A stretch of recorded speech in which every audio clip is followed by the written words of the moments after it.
continue to leave it to their discretion how to do it. You have a based on your jacket. I flip back and forth depending on the color of the jacket. They've got time to have 3 regular meetings. Of course, all their meetings are public. And I want to give them the flexibility. I think it's call it an official public hearing. It becomes more complicated. Notice.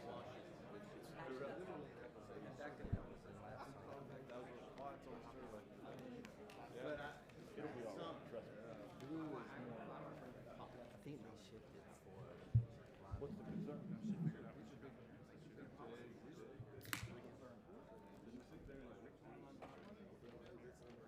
That should not be a discussion. We'll try to keep it. There will be Here's your mic. This is my mic. This is his mic. So, your mic. I don't want to have to go through approving a plan about the process. I want to start right.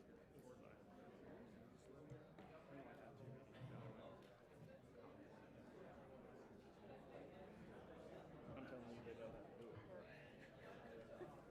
It's amazing how that. I was on the board for 5 years, and we supervise. We can give them extra. We can give them more instruction on how to work this. It's gonna work. Happy 2020, everyone. We are going to start our meeting with the Pledge of Allegiance. A moment of prayer, right? Do we have the invocation? Do we have Pastor Thornton? There you are, hiding in the back. Welcome. Thank you for being here today, right there. We changed things up since you've been here last. Well, I'm going to read a very familiar passage. I urge you, first of all, to pray for all people. Ask God to help them. Intercede on their behalf and give thanks for them. Pray this way for kings and all who are in authority, so that we can live peaceful and quiet lives, marked by godliness and dignity. Father, we thank you for this gathering today. Thank you that this is the first meeting of 2020. So we ask for insight. We ask for wisdom. Lord, I pray for every person sitting around this table right now, that you would protect their personal lives so that they can keep their hands to the task, protect their marriages, their kids that may have gone astray, bring them back, whatever it takes so that they can help this city, this state be on one accord to live a peaceable life. Lord, help them with the vision, the insight that you even might give them for this state, Lord. And I pray that, figuratively speaking, that they will never allow anyone blind to proofread their vision. So I thank you now. Thank you for every issue that's presented to them, every issue on the table now. Let there be a quick and speedy resolve, Lord. And if there are disagreements, Lord, let us agree to disagree, but yet still walk and live in harmony. So I thank you now. Thank you for every person in this room today, Lord. Lord, may you get the glory out of all of this. So we give this time, we give this day, we give this year over to you. Because Raleigh will be the catalyst. North Carolina will be the catalyst that will launch other states in how to conduct meetings, how to resolve issues. Lord, let us be the first. Let us be the ones talked about, that when it comes to resolve, we got it down. So we thank you, and all that's in agreement said amen. Amen. Thank you very much. Now the Pledge of Allegiance, and is it Sage? You would lead us. Thank you. I pledge allegiance to the flag of the United States of America and to the republic for which it stands, one nation, under God, indivisible, with liberty and justice for all.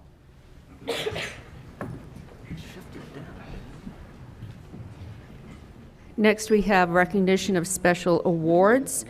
I don't have any, so.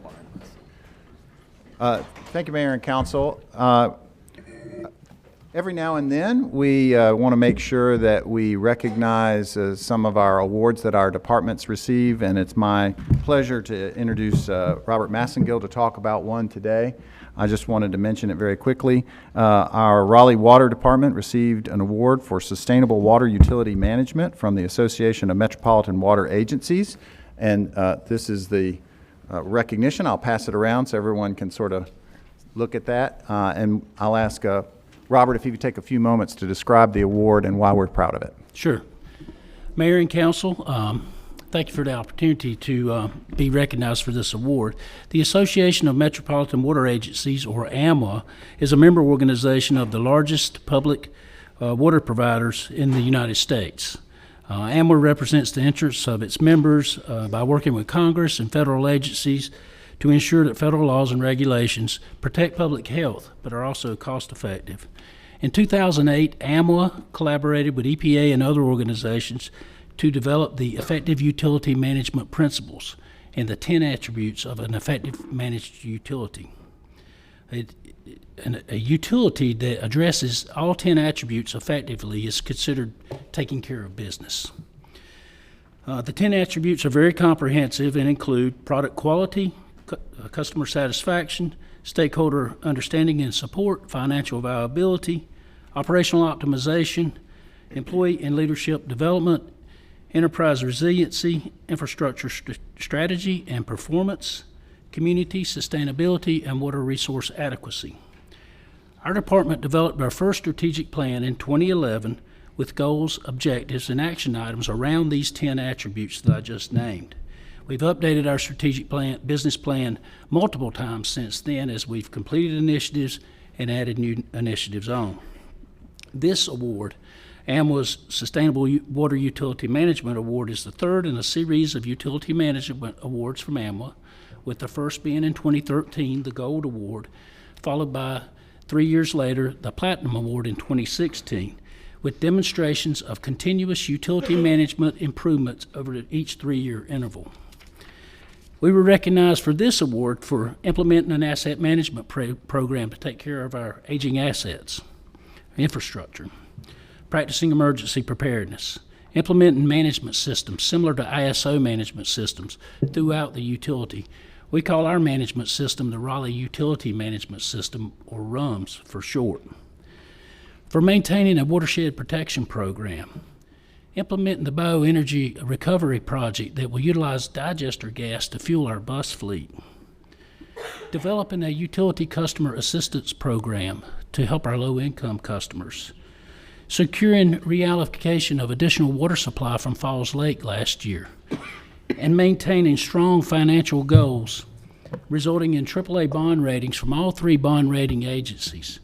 Doing things like working closely with our finance department last year to refund a large portion of our utility debt to a lower interest rate, which resulted in saving about $1 million per year in interest. We look forward to demonstrating continuous utility management improvement in the 10 attributes when we're eligible to apply for this award again in 3 years. And with your continued support, I'm certain that we will be successful. Thank you. Thank you, Robert. Thank you. Okay, thank you, Robert, and congratulations.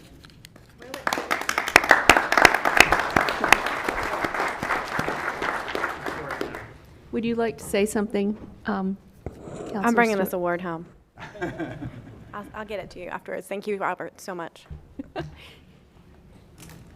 Okay, we're now moving to the consent agenda, but before we do that, I'm going to move special item number 1, the revised rules of decorum and public comment procedures, and have Jonathan Melton and Patrick Buffkin talk about these new rules. I want to thank the two of you and our city attorney, Robin Curran, for working on these and really listening to what our residents had to say and what the public had to say and what Twitter had to say about the former rules. And I think you did a really good job. So thank you. And Jonathan, I'm going to turn it over to you. Thank you. Good afternoon, everyone. Since the last council meeting, Councilmember Buffkin and I worked on changing our rules of decorum, which apply during the requests and petitions of citizens portion of the regular meeting agenda. And we also worked on changing the procedures that are currently in place for speaking during that time. This isn't a new issue to me. It's one of the things I emphasized during my campaign was my desire to increase the public's access to council meetings in a variety of ways. And that includes taking steps that makes it easier for members of the public to appear before us, before council, to speak during the public comment period. And I believe this entire council shares the position and considers public input and participation one of our highest priorities. With an eye on the goal of increasing public participation, Councilmember Buffkin and I, with the city attorney and the clerk and the city manager, we read rules from all other jurisdictions, we read case law, we read statutes, and we put together a list of rules of decorum and proposed new guidelines for speaking, a new procedure that I would propose at this time. And we changed them in several ways. Primarily for the procedure for coming to speak at council meetings, it was really important to me to make it easier to sign up and speak, and that you shouldn't have to wait 2 weeks to come and talk to us. So that was one of the primary things we changed about that procedure. Under North Carolina law, governing boards like Raleigh City Council are only required to provide one public comment period a month during a regular meeting. I'm glad that Raleigh has chosen to provide this opportunity at each regular bi-weekly council meeting, and that is something we did not change. To make it easier to speak at each meeting, I would propose that the sign-up procedure be simplified and streamlined as follows. I have copies for the table. 1, 2, 3, 4, 5, 6, 7.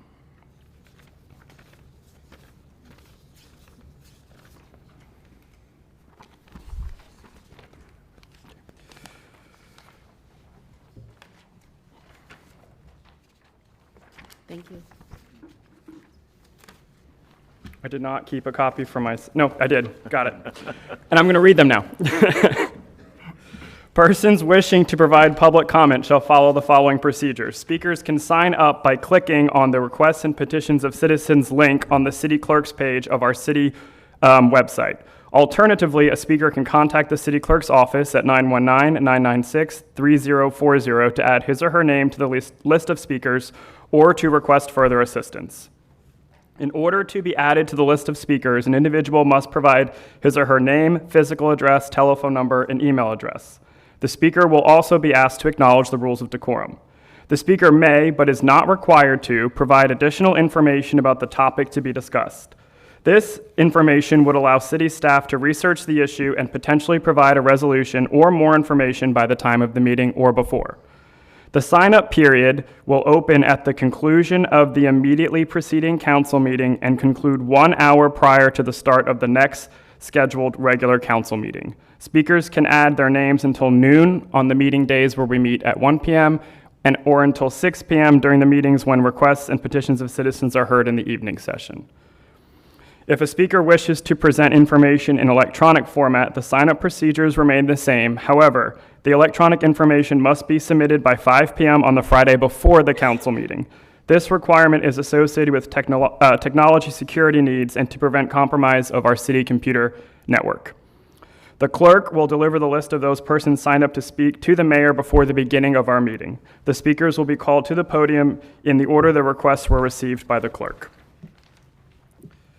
I believe these changes in procedure are going to provide a greater opportunity for individuals to come speak to council and to bring forward concerns without an unnecessary delay and without having to reveal issues or topics that they wish to prevent in advance. So now you don't have to tell us the topic in advance if you don't want to, and you don't have to wait 2 weeks to come and speak to us.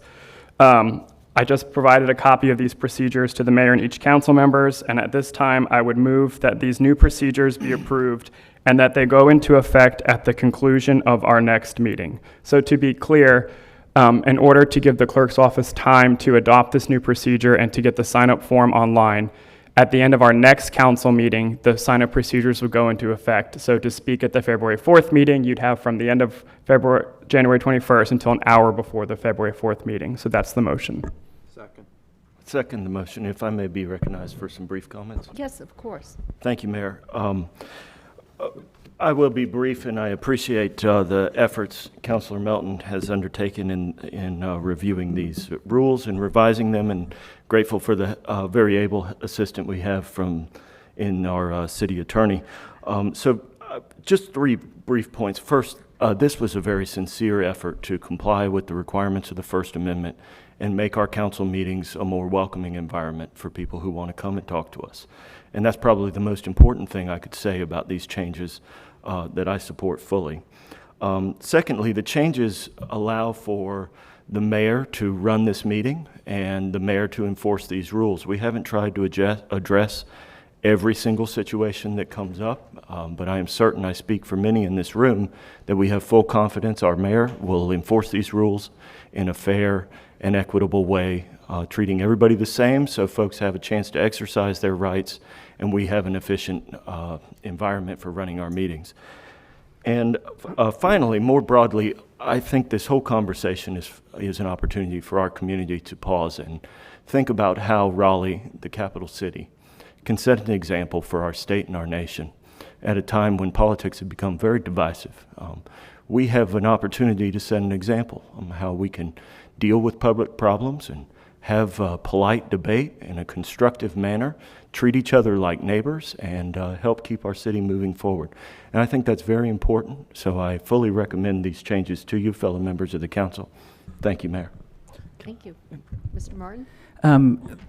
Friendly amendment, and thanks to both of you for your support. As I was looking at this, Councilor Stewart and I agreed on 2 things and 2 recommendations. Wherever the word citizen or citizens is mentioned, using the word resident or residents, citizens is indicative of having legal status. And Raleigh is obviously home to many people that don't have legal status, but we would welcome them here as individuals that would speak before us. And so it's just a simple change and swap out of words. And the second would be that any mention of his or her, which is obviously gendered, would be switched to their to get rid of any gendered pronoun so that it's just a simple there. And that would be it. Thank you. So, Can I just add one thing? You may want to make one other change. The actual city code has each item for your agenda that is required to be in your agenda. Right now, the public comment period is referenced as the petitions or requests and petitions of citizens. You may want to change that in the actual agenda item as well, because I think that's the only place that it's left in this particular procedure. And that's going to be, one of the next motions I have is for proposed code changes. Would that come up in that process? That very well could now. We hadn't contemplated it before, but I think that you can add that to it as well. But as far as this pending motion to adopt the procedures for speaking during requests and petitions of citizens, there's an amendment proposed amendment for changing the word citizens to residents and to switch out where it says his or her to their. do we have a second? Second. Okay, all in favor? Aye. Opposed? So I just, one thing I want to mention on the motion too is I want residents to keep in mind that by us changing this process, a lot of questions and things that could have been answered prior to the council meeting, we may not hear about it until that night. So I just want to make sure that residents are clear that, it may not get resolved that night because we will be having to gather that information. Where sometimes because of that window, we were able to resolve, I think, some people from actually speaking because the matter was resolved. So just want to make sure that people are clear on this change, that as a council and staff, that night that is presented may be the first time we actually hear the concern. Yes, and to that point, and I'll Madam Clerk too as well, we're about to now go over the revised rules of decorum, and there's a point in there about that, but did you? I just wanted to make sure that it's my direction that people who have already signed up for meetings are grandfathered, and I will automatically add them to the list and let them know. I apologize. I meant to bring that up as well. I would also propose to the council that anyone who has already signed up in advance for any future meetings just be grandfathered in. Basically, they don't have to sign up again, but we are going to make sure they receive a copy of the new rules of decorum that we will hopefully pass next. Do we need to vote on that? No, that's a No. Okay. procedural. They're going to be grandfathered.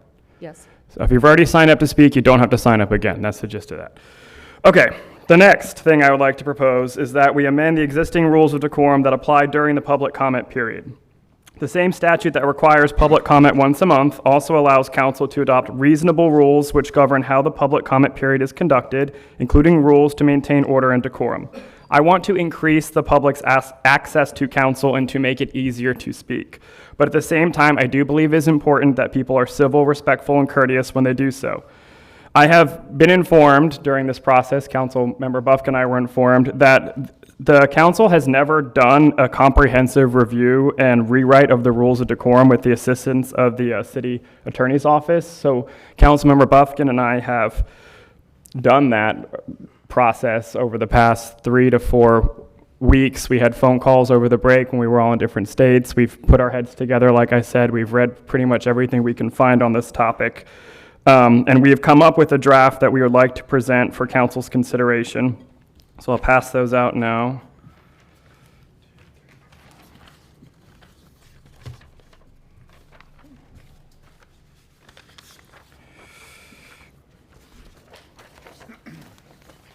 And as soon as these are passed, they're going to be published for everybody to read and review as well. I think they're on the agenda. They're a backup. They were, that's right. They were attached to the agenda item, and I think they'll go out other places as well. I want to emphasize that the rules of decorum are not intended to limit the content of the speaker's message, but are meant to instead to ensure that this part of the agenda is conducted in a civil and orderly manner. With that said, I propose the following new rules, and I will read them now. Each speaker is allocated 3 minutes to speak. A speaker may not share or relinquish any remaining time he or she has not used to another speaker. Speakers are only allowed to speak one time during the requests and petitions of citizens portion of the meeting. A person may speak only if he or she signed up to speak in accordance with the city's procedures. Speaker substitutions at the meeting are not allowed. Speakers shall refrain from personal attacks or threats directed towards city staff and members of the public. Speakers shall be civil and courteous in their language and presentation. Insults, profanity, use of vulgar language or gestures or other inappropriate behavior are not allowed. Comments, questions, or jeering from the audience are not allowed. Speakers shall likewise not address or respond to members of the audience. Speakers should not expect council members to comment on or respond to their comments directly during the meeting. The mayor may, however, request the city manager's office follow up with the speaker after the meeting or provide additional information to the council. The mayor or presiding officer has the authority to enforce the rules of decorum. Failure to obey these rules may result in forfeiture of the remaining speaking time. Individuals who engage in egregious or repeated violations may be asked to leave the meeting. Speakers and members of the audience should also note the following Raleigh City Code provision and North Carolina General Statute. There's a Raleigh City Code provision that says any person who violates the order and decorum of a council meeting shall be guilty of a misdemeanor. There is a North Carolina General Statute that says a person who willfully interrupts, disturbs, or disrupts an official meeting and who, upon being directed to leave the meeting by the presiding officer, willfully refuses to leave the meeting is guilty of a Class 2 misdemeanor. I apologize. At this time, I'd move that council approve these revised rules of decorum. I would add amendments to mirror what we did with the request for petitions of citizen, to change citizens to residents, and to apply gender-neutral pronouns. Well, second, but also on point 8 where you have mayor, the mayor may have a request at the city manager's office. Change that to mayor or presiding officer, just in case someone else is actually running the meeting. Yeah, in case you have to run the meeting. Not that's ever happened to you before. Yeah, not you've ever had to do that before. And my other item is the first one. By saying it's 3 minutes, I know sometimes we've changed, depending on how many speakers we have, we've adjusted that. I know I watched Durham City Council last night, and they gave everyone 2 minutes. I'm not saying we're necessarily will reduce the time, but I think in case we ever decide we need to adjust depending on the number of speakers we may have 200 people that may want to speak. We may want to do an adjustment of the time frame. How do we want to word item 1? I think, City We Attorney. could add something to the end that says that the mayor presiding officer has the authority to change this time as needed or in appropriate circumstances or something like that. I definitely think that's fair, and then I would ask for that amendment to the time, that wording added Is to that a the time friendly frame. amendment? That is a then? friendly amendment. Do we have a second on the friendly amendment? Okay. Second. All in favor? Aye. Aye. Okay, and now, with that added, City Attorney, you have that language? I have everything. I'll get it changed, but it's in the motion now. Okay.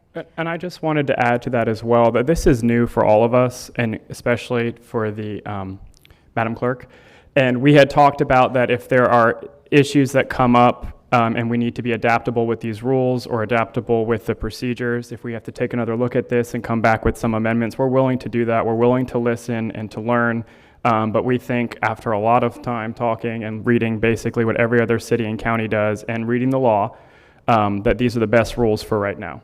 So thank you guys, all of you, for passing. And Yeah, we voted on the amendments, but do we need to vote on the actual motion? do we need to vote on them? We need to vote on the actual, and I think we need to go back and do the Yep. same thing for the Yep. first one, because we voted on the amendment, So not the let's- actual motion. Let's change the Can I ask one motion. question beforehand?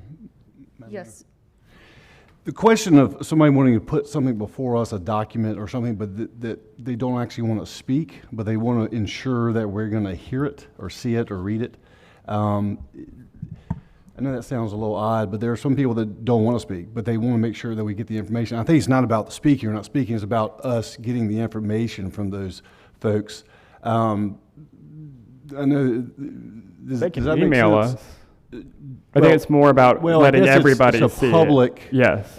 It's the ensuring it, and the only way you ensure it is if you see us take the information before us. So it's just something to think about. It may never, ever come up, but there are people that would rather not have to speak, but that's not what we're getting at. What we're getting at is getting the information from those people, and that's the important thing. So anyway, I don't know if there's some language to put in there to make sure that we're not, in our effort to be as inclusive as possible, not to dissuade somebody from coming before us in any way. Anyway, something to think about. Counselor Knight, we've had people come up to the podium before in the past, state their name and address, and say, I have a handout I would like to share, and they don't want to say any more than that, or they just want follow-up. So we acknowledge that accordingly. So the whole idea is they have up to 3 minutes to speak. If they're not comfortable with that, they can adjust. Yeah, that's what I was going to say. I also always thinking that a lot of times they hand it to the clerk, and the clerk makes sure we receive it. Okay, I have one more thing. Wait a minute. We have to do you the, need to okay, go vote. ahead. So we need to redo so if you would make a motion for procedures and the request and petitions of residents, rules of decorum. As amended. We'll wrap that up into one motion. I move to adopt the procedures for speaking during the requests and petitions of residents at city council meetings as amended. Second. No, and continue. And I move, and the request and petition of citizens rules of decorum, request and petition of residents rules of decorum as amended. Second. Second, okay. All in favor? Aye. Okay, now your third motion. Okay, lastly, I've reviewed the city code. There are a number of outdated provisions that address how council meetings, including the requests and petitions of citizens, which is how it's stated in the code currently, portion of the agenda are conducted. It appears to me that some of these provisions are inconsistent with the new sign-up procedures and rules of decorum that council has just adopted, as well as council's general philosophy about public participation. Therefore, in order to make the code and rules of decorum consistent and to ensure that the code reflects this council's position and belief that it should be easy to come forward and speak with us, I move that council ask the city attorney to review the city code and prepare amendments she believes are needed to achieve this goal and bring those back to us at the February 4th meeting for consideration. Second. Okay, all in favor? Aye. Opposed? Okay. And I would just conclude by thanking Councilmember Buffkin and the city attorney Madam Clerk, City Manager's Office, and the Mayor for being so receptive to our idea to make these changes and giving us, basically free reign to do what we thought was right, and I really appreciate it, and I think it's going to be a good term, so thank you. And I'm available to answer questions about this after the meeting, or you can send me an email. If you hate the new rules, you can send Councilmember Buffkin an email, and we'll go from there. Well, thank you so much. I know a lot of time and effort was put into this. Please don't email Mr. A lot of time and effort went into this, and I really want to thank everybody for being open-minded. I appreciate the research that our attorneys on the council did. That was excellent to better understand what other communities are doing, and I just want to say thank you. So, all right, that was important work. Consent agenda. Does anybody have an item they would like to pull from the consent agenda? Okay, may I have a motion to approve? Move to approve. All in favor? Aye. Aye. Okay, I do have one thing I want to bring forward. In looking through the agenda, there seems to be a lot of routine matters on here. I'm wondering if the manager and the city attorney could look at the agenda for items that could be removed in the interest of creating efficiency, and then bring those issues to us at the retreat. I'm just want to create more efficiency and also ensure that we are using our time wisely. The encroachment request in particular is what caught my eye. So everybody okay with that? We'll discuss it at the retreat. Yep. Okay. Okay.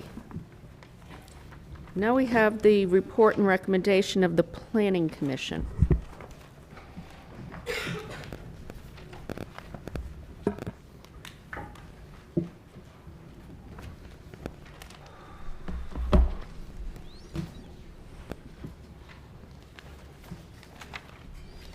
Thank you, Mr. Bowers. Welcome Thank you. today. Ken Bowers, Planning and Development.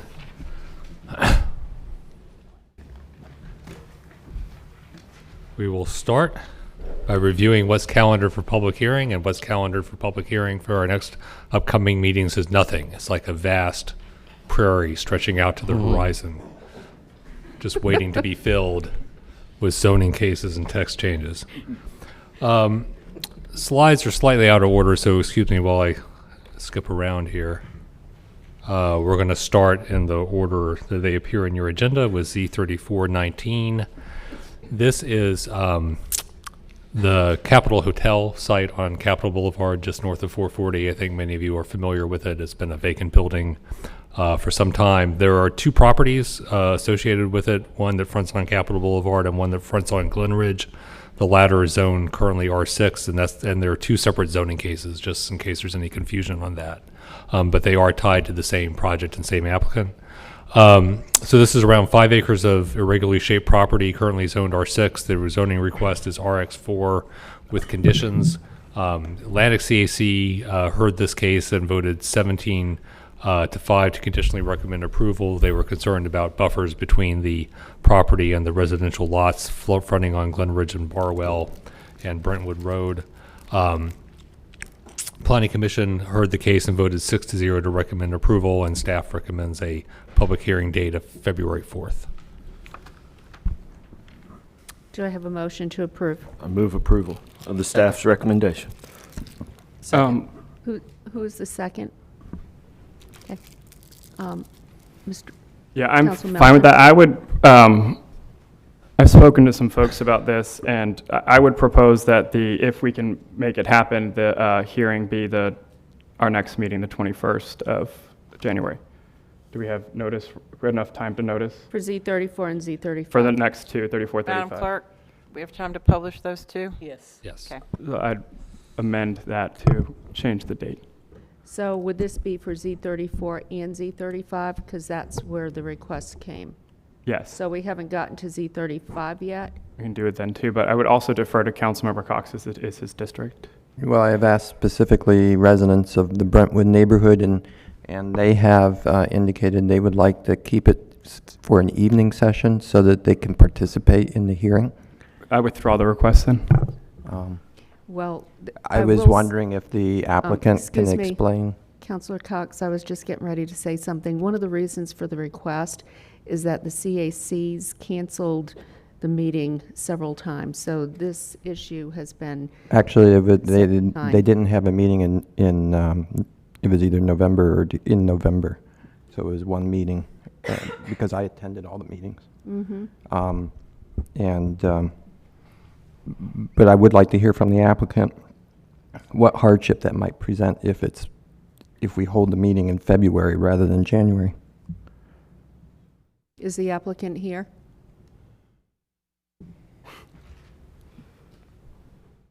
You'll give your name and address?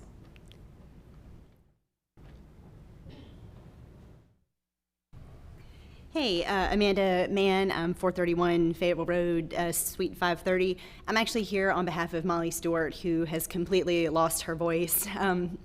So going on the update that she gave me this morning, it's my understanding that, again, I believe it may have been October where the CAC didn't hold a meeting. There's just been some delay, and then just, again, no controversy that I'm aware of, just a function of the staggering with the meetings, the CAC meetings kind of overlapping with Planning Commission, and coming before Planning Commission before they had a vote and things like that. Because of some of the affordable components, I know they're eager to move forward as quickly as they can.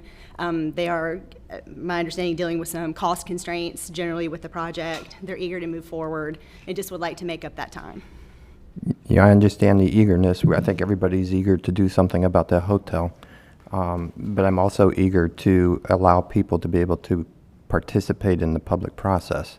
And the hearing is really, I mean, the CAC meetings are one thing, the CAC votes are one thing, but the hearing is really where is key to our public process. So would there be any objection to holding it on February? You know, we certainly understand that part of the process. I'm communicating what I've been told with respect to project constraints, and I don't know that I can speak to more than that at this time. I know our folks feel like that they have been communicative and have gone through the CAC process, but I certainly understand what you're saying. Okay. I have maybe I've not understood something. So I'm looking at the screen and it says that the CAC voted 20-2 to approve, and that the Planning Commission voted 6-0 to recommend approval. Right. So I'm confused about why we wouldn't move forward. Well, it's not a question of not moving forward. It's a question of do we want to move forward on January 21st where there's only an afternoon session, or do we want to hold the hearing February 4th where there's an evening session? Because some people in Brentwood have requested that they hold the hearing in the evening session so that they can come and participate. So it's a matter of like 2 weeks? It's 2 weeks. It's I a had 2 not week thought of that when I proposed the switch. I would defer to Councilor Member Cox on that piece of it. But. I mean, I don't want to jeopardize a project. It doesn't sound like we're going to jeopardize a project. So that being the case, I guess I would make a recommendation for February 4th. I think we actually passed it, so he was trying to change the motion that we just voted on. We didn't vote yet. We didn't vote yet? We didn't Oh, I vote thought We didn't voted vote yet. Well, it was second, so, okay. All right. What I'm going to recommend, if there is any deadline looming or issue, and it causes a hardship, could you ask Ms. Stewart to please contact Councilor Cox? I will. Because we Because we could change it we before could the change evening. it at tonight's meeting. So if there is a deadline looming, that's critical. Please communicate that. And now we will vote and on the motion. As is the 4th. Yes. All in favor? Aye. Aye. Opposed? Thank you, and I will do. Thank you very much. Are we just on Z34, or are we doing 34 and 35? We just did 34 and 35. Yes. Okay. So now we're on Z33. Three.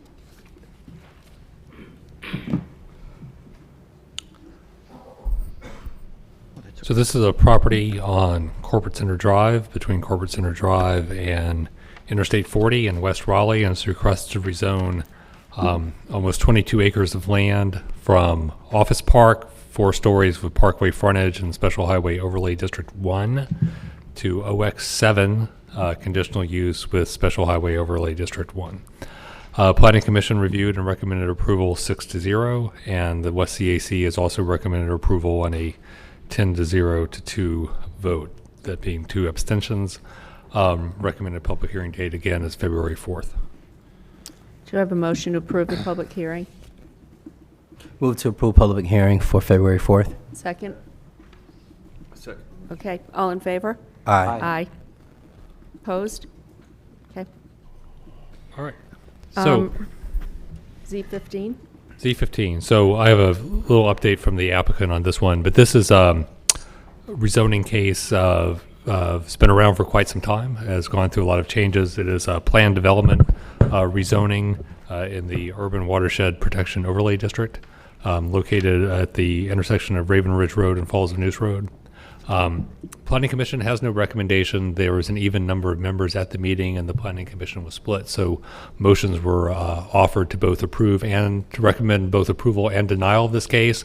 Those motions failed on 4-4 votes, and therefore it is proceeded out of Planning Commission without a recommendation for your consideration.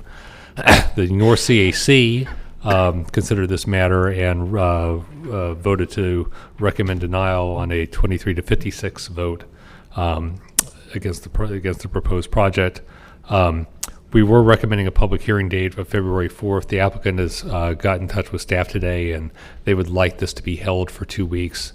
And for you to schedule the public hearing at your next meeting so that they can make some adjustments to the master plan prior to that meeting being noticed. Right. This is in my district as well, and as I understand it, the main concern at the CAC has been the heights of the proposed buildings. And as I understand it, the delay of 2 weeks is to make some changes in the master plan to address those concerns, and I'm hoping that will be positive. So I would definitely recommend your recommendation. Okay. So we don't need a motion for that. We're just holding it to the 21st. It would appear as a special item on your next Thank agenda. you. TCZ 419, Old Town. This is a case to amend the zoning conditions associated with case Z718. This covers the bulk of the Old Town property that was primarily zoned for residential. And the change in condition is to allow an increase in the number of dwelling units within the apartment building type from 300 to 360 units, and realign the planned greenway to connect with the city's off-site greenway. This received unanimous support from the Southeast CAC as well as from the Planning Commission. And again, a February 4th hearing would be appropriate. I move for public hearing for February 4th. Second? Do we have a second? Second. Okay. All in favor? Aye. Opposed? Okay. And then our last case, Z3019, Lewisburg Road and Kyle Drive, request to rezone about 3.9 acres from R10 and R1 to Annex 3 with a parkway frontage and conditions. Planning Commission reviewed this and has recommended approval on a 6-0 vote. Northeast CAC voted in favor, 44 yes, 2 abstaining, no one opposed. Recommended public hearing date is February 4th. And I would note I misspoke. The split votes at the Planning Commission were 3-3, not 4-4 on the prior item, the Raven Ridge. So this is in my district as well, and I move to adopt the recommendation. Do we have a second? Second. Okay. All in favor? Aye. Opposed? Okay. February 4th. Thank All you, right. Mr. Bowers. Thank you very much. Okay, now we move on to special items. The first item was our revised rules of decorum and public comments. So, Mayor, one thing I think we may not have done in that part of it was we adopted the procedures effective the end of our next meeting. I think we need to clarify that the rules of decorum are effective now. this evening. This Oh, evening. Or as of now. Yes. Okay. Do we need a motion for that?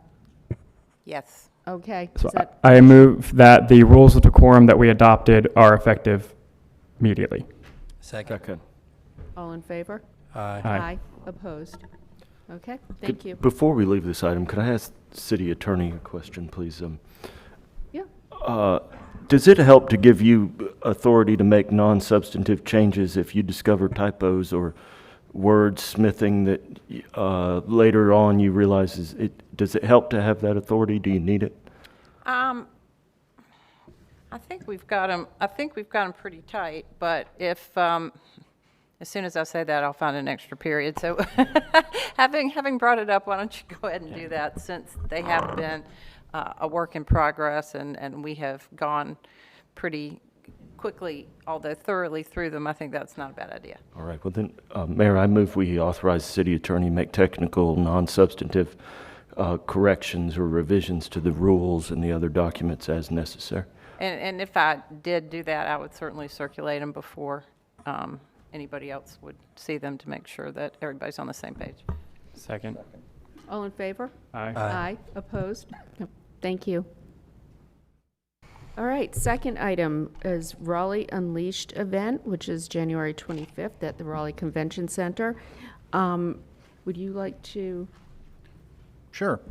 Thank you, Mayor and Council. As you may recall, Council directed staff to work on preparing an event to gather information from the public about looking at the future for Raleigh. And Damian Graham, our communications director, is here to just give you an update on the progress of that particular event, and happy to receive any feedback you may have. We want to make sure we're headed in the right direction. So, Mr. Graham. Thank you, Mr. Manager, Mayor, members of Council. Damian Graham, Communications Director for the city. As the manager just said, in your last episode, Mayor, you decided that we needed to have a day-long brainstorming session for our boards and commissions to come together. Council, you agreed that this was a good idea. And so since that time, we've been working closely per your direction with Jason Hibbets, who is in the back of the room here from Red Hat, who has quite a bit of experience with opportunities like this, brainstorming sessions like this. And so, as the manager illustrated, the event is called Raleigh Unleashed. That's my Watch out. special effects. Yeah. Very nice. And that'll be on January 25th at the Convention Center. It is, as all the invitations have gone out to our boards and commissions, which these are folks who are appointed by you, by the council, to represent various different interests throughout the city.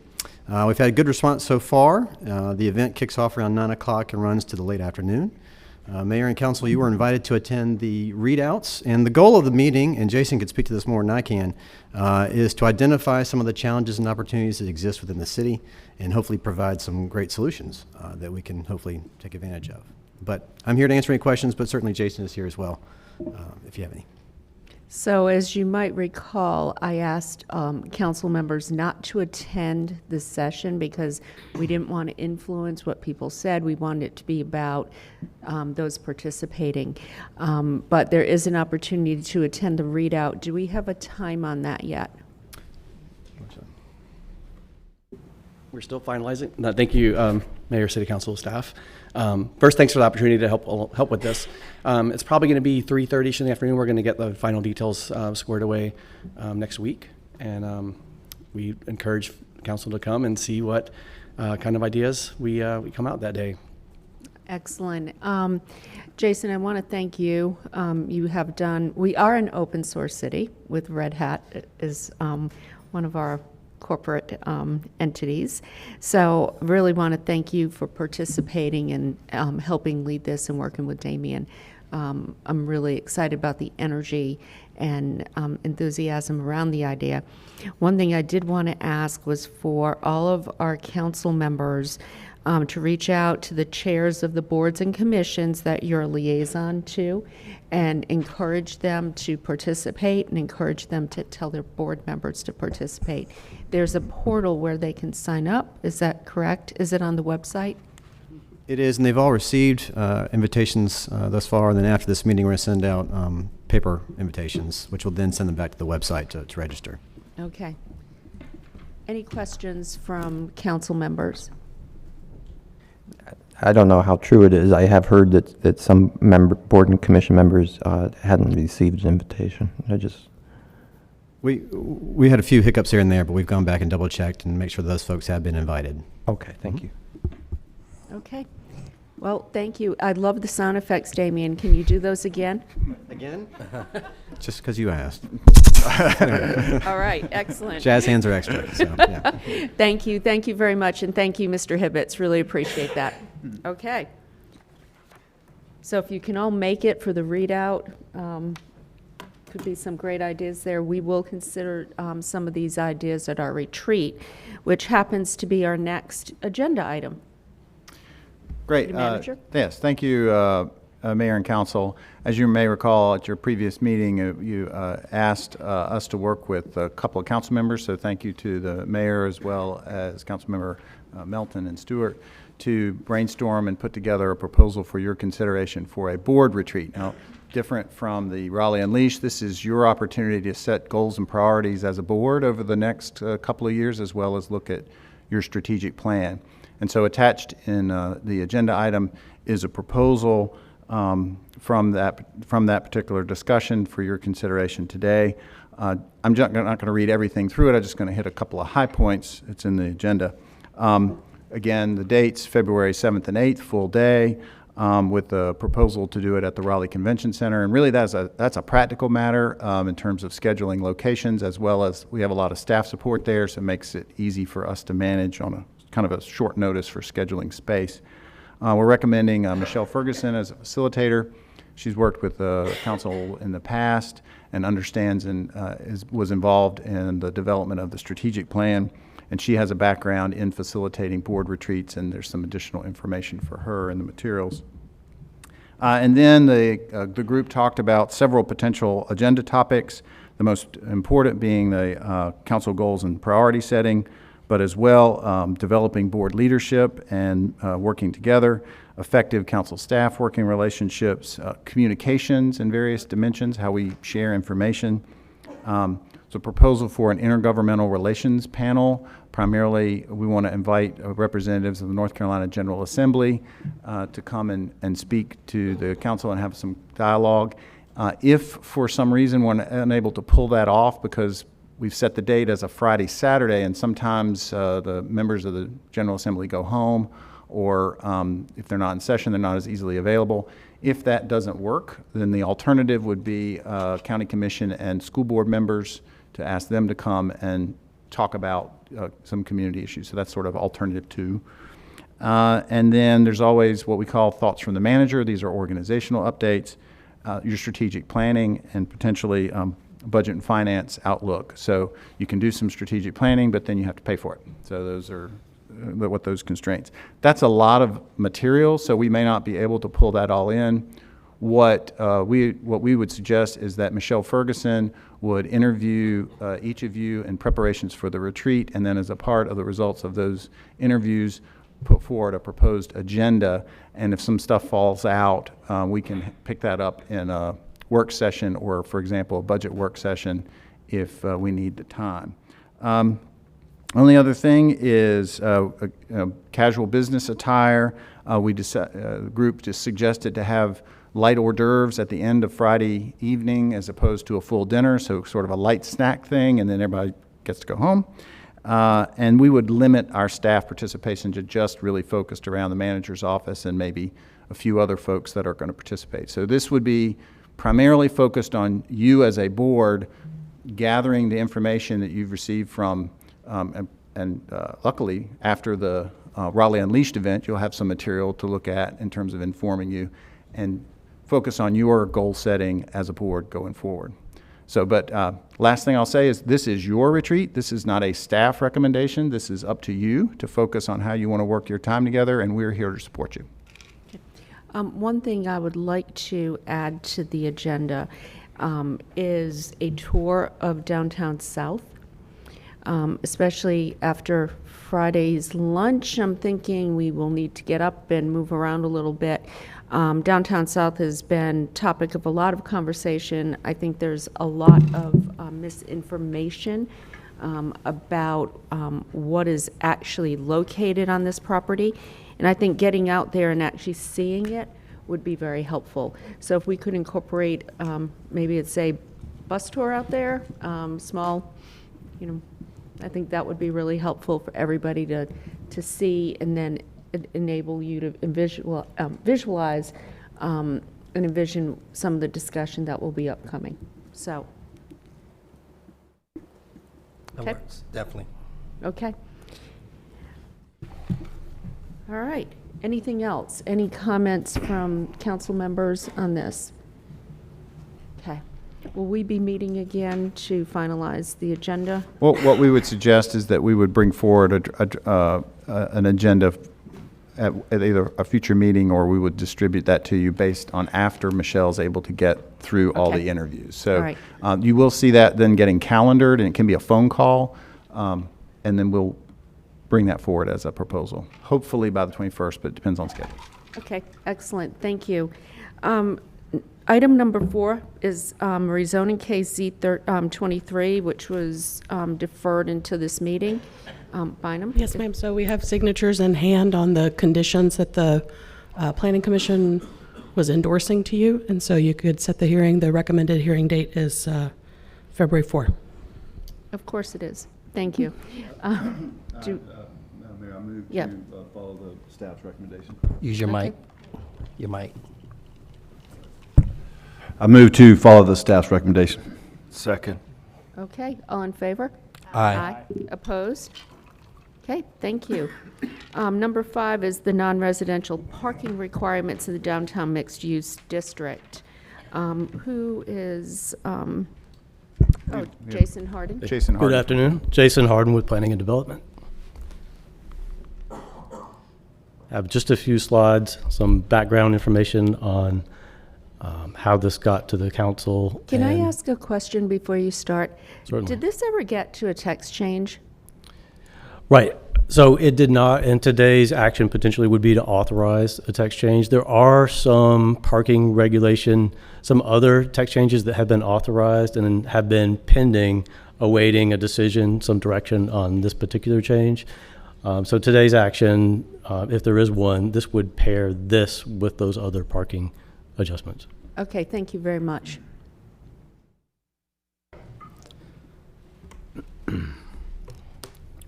So the change, in a nutshell, would no longer require parking for non-residential uses in downtown mixed-use DX zoning district.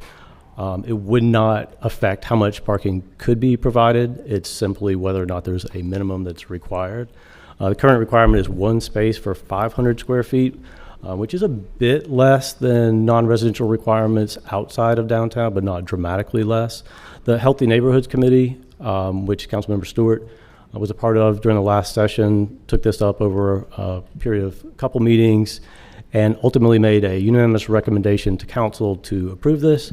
Council did, upon receiving that recommendation, pause, wanted to reconsider that a little bit more, but then the direction was to bring it back as a special item. So here we are today.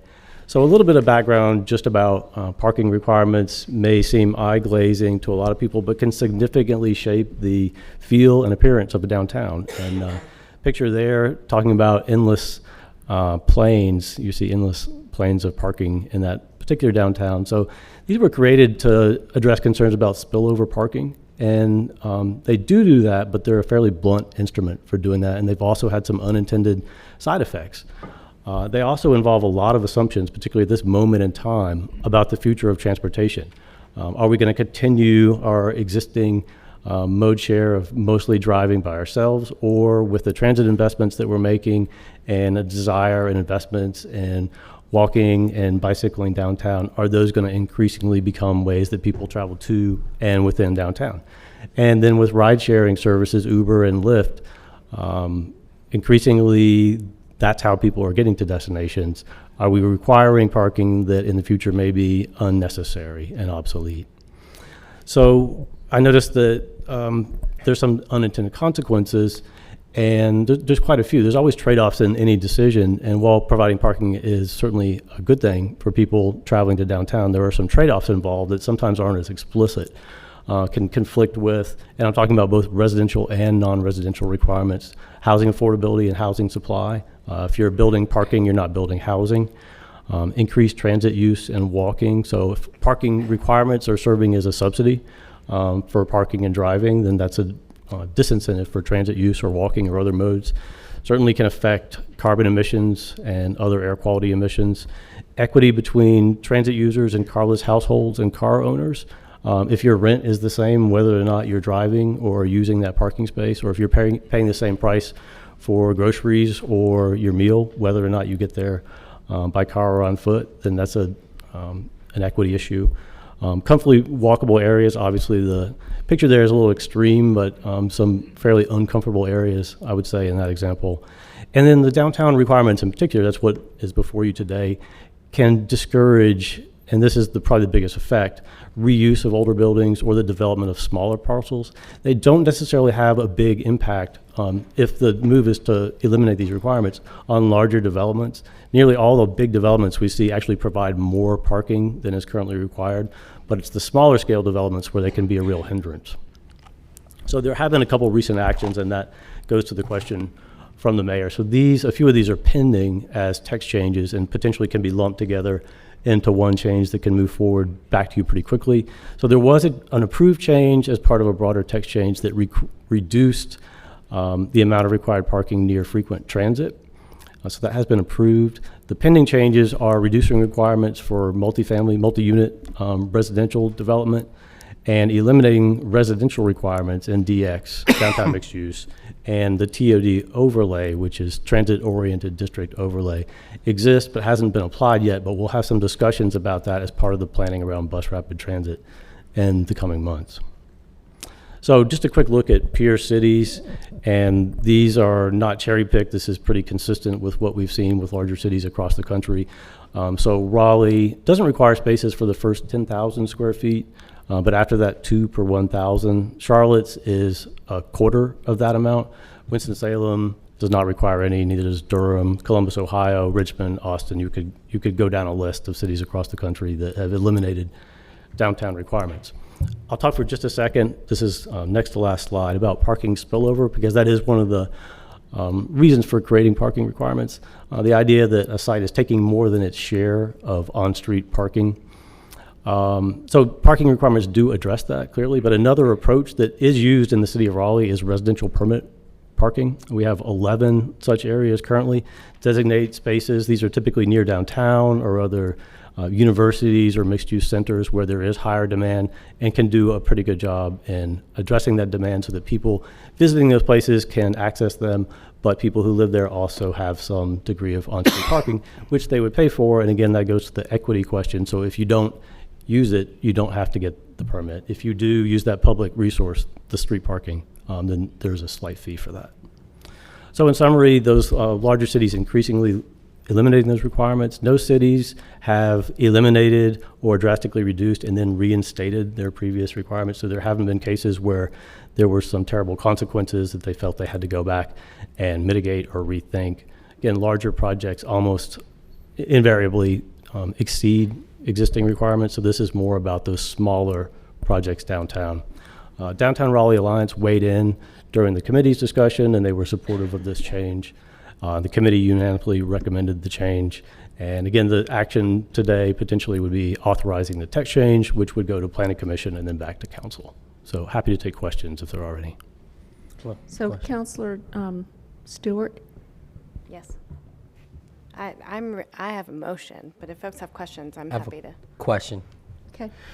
So this is for non-residential development. So if they're building residential, then parking is still required.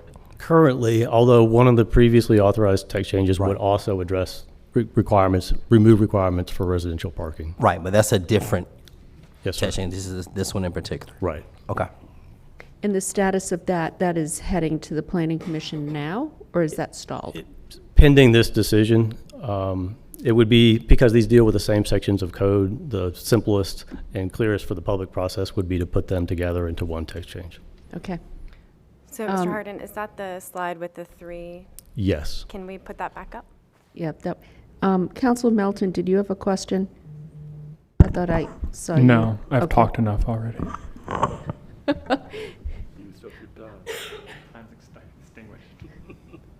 So if there are no further questions, my motion would be to put all three of these, which all three of these along with the,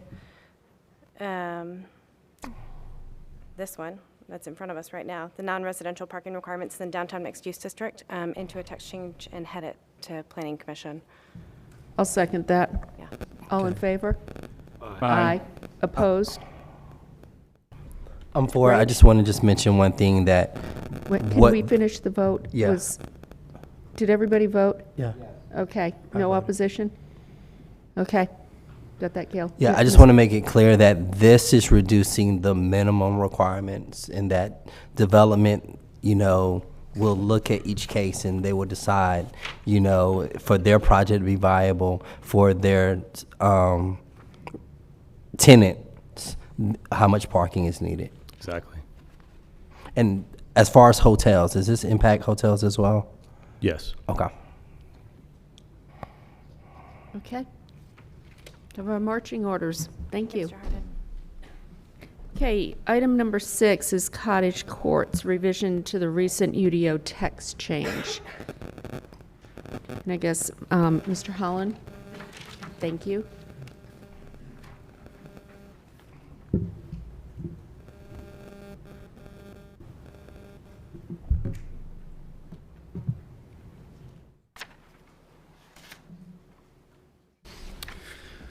Mark Holland, Planning and Development. This is text change 6-18 for cottage courts. At the December 17th work session of the City Council, it was requested that consideration of the recently adopted cottage court text change be placed on today's agenda.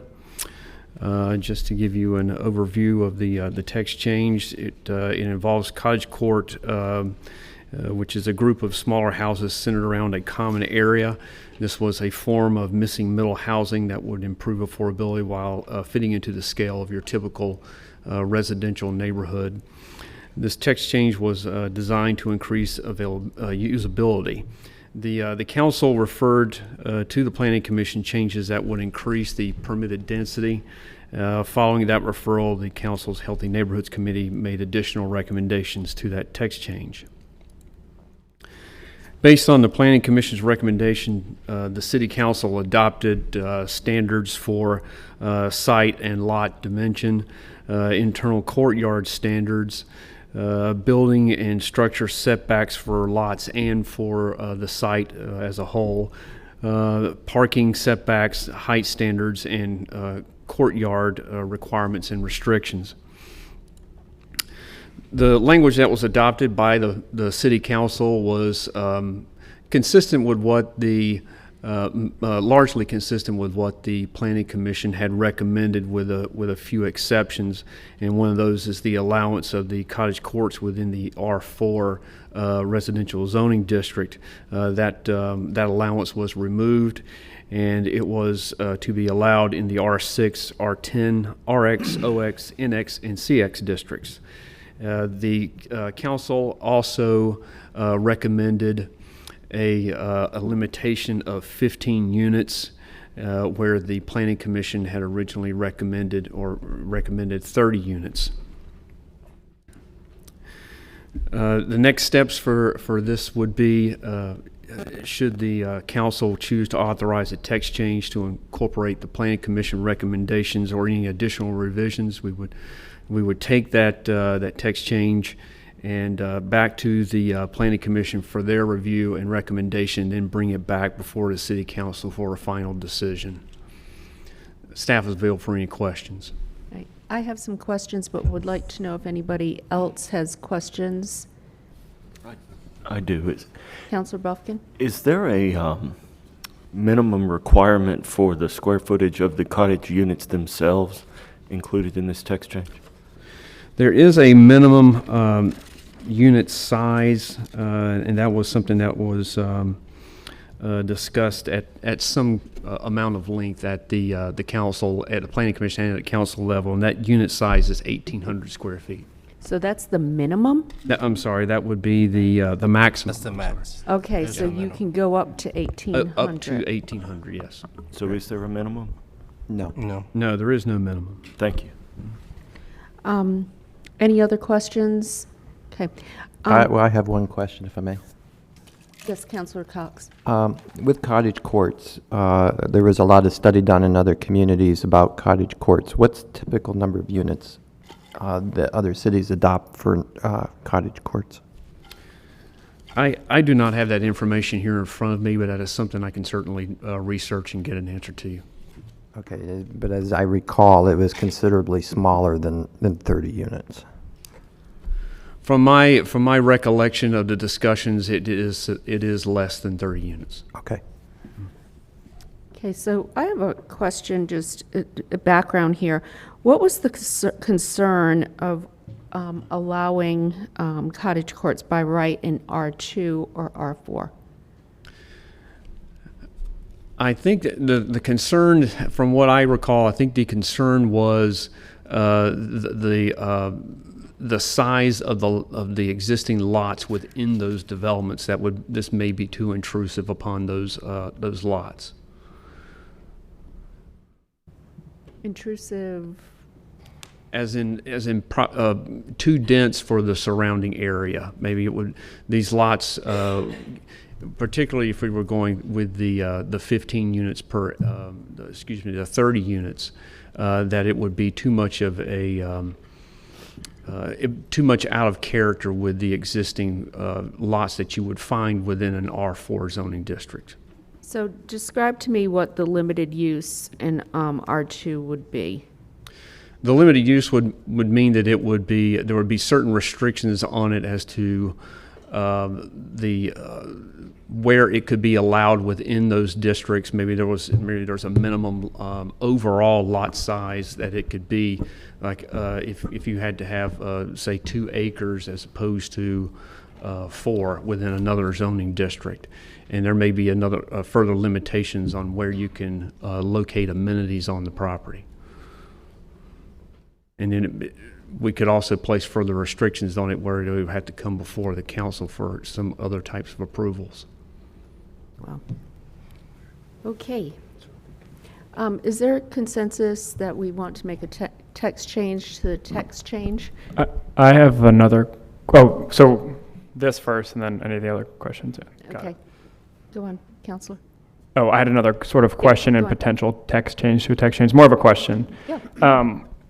Was there any discussion about increasing the accessory structure height? I've talked to a couple of people about this, and I believe all of us received an email from someone who was concerned that accessory structures are often garages, and at the current height maximum, it would not allow there to be a room above a garage, where if it were increased up to like 25, that you could potentially do that. Was that discussed or anything? Is there a reason why it's maxed at 17? I was not part of those discussions, but if that's something that this council wanted to have considered for any additional text change, we could certainly do that. But also, I Yeah, think that's Councilmember separate Melton. from cottage courts, though. Yeah, that's more accessory structures with accessory dwelling units. This Yeah. is Well, cottage not courts about whether specifically. we're going to allow a room to be built there, but if in this, Accessory structures is different than. so that cottage wouldn't even be dwellings. part of this conversation. Got it. totally separate. Okay. That's all I have. Okay, well, I'm going to make a motion for discussion that we submit a text change that would allow cottage courts by right in R2 and R4, and remove the cap of 15 and return it to 30. Second. A second. Yeah. Any questions? Pardon me. I mean, for me, I think you're basically starting the text change to authorize the use for us to have a discussion about R2 and R4 being added. I have And that discussion will start with the planning commission. Right, and it starts with planning commission. I have some concerns about R2. I feel better with R4, but for this to be a text change move forward, I'm okay with us having that conversation. That's, yes. I would just add, because there's been some questions in other contexts, that just keep in mind that the planning commission has, they can do whatever they do, and when it comes back, you have complete discretion to follow what they recommend or totally throw it out the window, if you will. So It's, as far as what you send there, whatever comes back, you can still do whatever you like on that final vote. Well, it will go through the process, and if there are members of the public who would like to come speak to the Planning Commission, they can. So it's an opportunity for them to provide feedback. We will end up with having a public hearing. One thing I would like to ask, since most of this has been in front of the Planning Commission already, is this something they could bring back to us within 30 days? If we can get it on the next agenda or the second meeting for the Planning Commission, we could possibly have it turned around and have before this, for the council at the February public hearing, as long as they don't have any real comments. My point is, I don't want this change, except for the R2 part, has gone through the Planning Commission already. So they would really be focused on the R2. So I just don't want it to come back to us in 90 days. I'd like to move forward so we have a consistent rule. And just making sure that all of the publication, when it comes back, is met. I mean, that may require us to do it before the Planning Commission. I'm not sure what the date is. Proper notice? No. Okay. So we have a motion and a second. All in favor? Aye. Opposed? No. Okay. Thank you. Thank you. Thank you, Mr. Holland. Okay, now we have the Neighborhood Traffic Management Program, minor projects, and Will Shoemaker is here to talk to us from Transportation.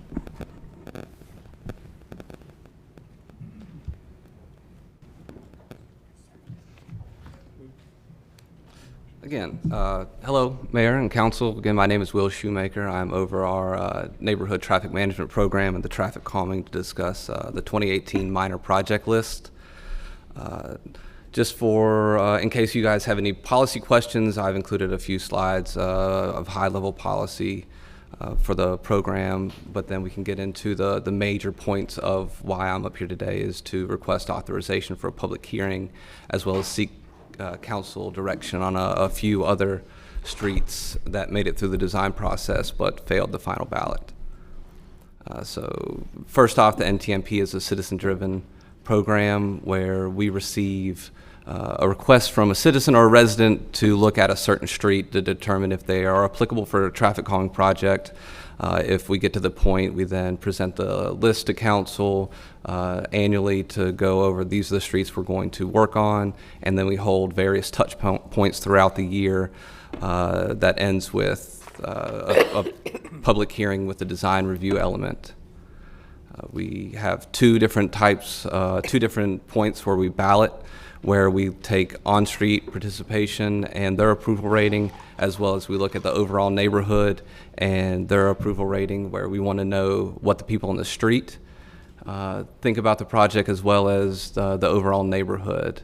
Our typical timelines from that introductory meeting to the project on the ground is around 15 to 18 months. And then after every project, we do a approximately 6 month after study to determine project effectiveness. To give you a little background, the most recent 30 projects that we've done, we've seen an average of an 8.5 mile-an-hour speed reduction on those streets. Okay, so now we're on to the 2018 projects. This is going to give you a brief history of how we got here today, as majority of the history of this project happened before this council came into office. So we came to you in August of 2018 and presented a list of 10 streets that we plan to work on for the following year. At that meeting, and then at a follow-up work session in October, 3 streets were held to look at additional things that could be done, alternates to the typical traffic calming process as it is currently adopted. So we moved on with the other 7. In December, we balloted. We had 4 streets that passed the first ballot, 3 that failed. Fairview failed the on-street approval as well as the neighborhood approval. Charleston Park Drive and St. George had very high approval ratings but very low participation. So we brought this back to you in February of 2019 and asked for direction for the 3 that failed. At that point, they were removed from contention. After that, we entered the design phase, which on the previous slide, it's a few meetings, a few ballots, an open comment period for the 4 streets that passed the first ballot.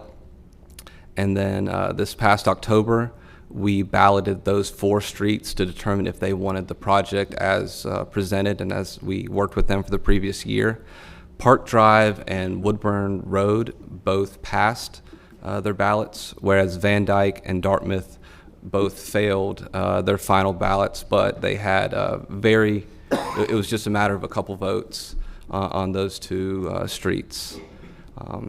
November, we came back and talked about the 3 streets that have been held, and they have now been released, and we are actively working with those 3 streets and those communities for them to work through this process.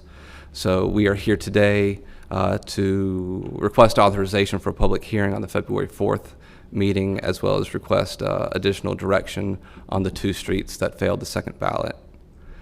To give you a little idea of the projects, the spread across the city of Raleigh, these were the 3 that were held in the top right of the map. The 3 in red were the ones that were removed in February. And then the 4 last ones, the 2 in yellow, are the ones that failed the second ballot, and the 2 in green are the ones that have passed all ballots and are hopefully going to move on to the public hearing. So the considerations for council for you today is we are requesting that you authorize and set the public hearing with design review for Woodburn Road and Park Drive for the February 4th City Council meeting, as well as we are requesting that you provide direction for the 2 streets that failed the second ballot, which are Van Dyke Avenue and Dartmouth Road. Previous councils have done the following 3 actions. They have held to the thresholds thereby excluding Van Dyke and Dartmouth from a public hearing, and they would have to request for a new evaluation in 1 year. The second is direct staff to conduct a 3rd round of balloting for those 2 streets and use that additional information to know if we want to move forward. Or 3, allow Van Dyke and Dartmouth to go on to the public hearing and request an additional feedback, and then make the final decision at the public hearing based on that additional input. So those are the 2 action items that we're requesting here today. Okay. Mr. Martin? Great, thank you. Can I make a motion to? Do we have any questions beforehand? All good?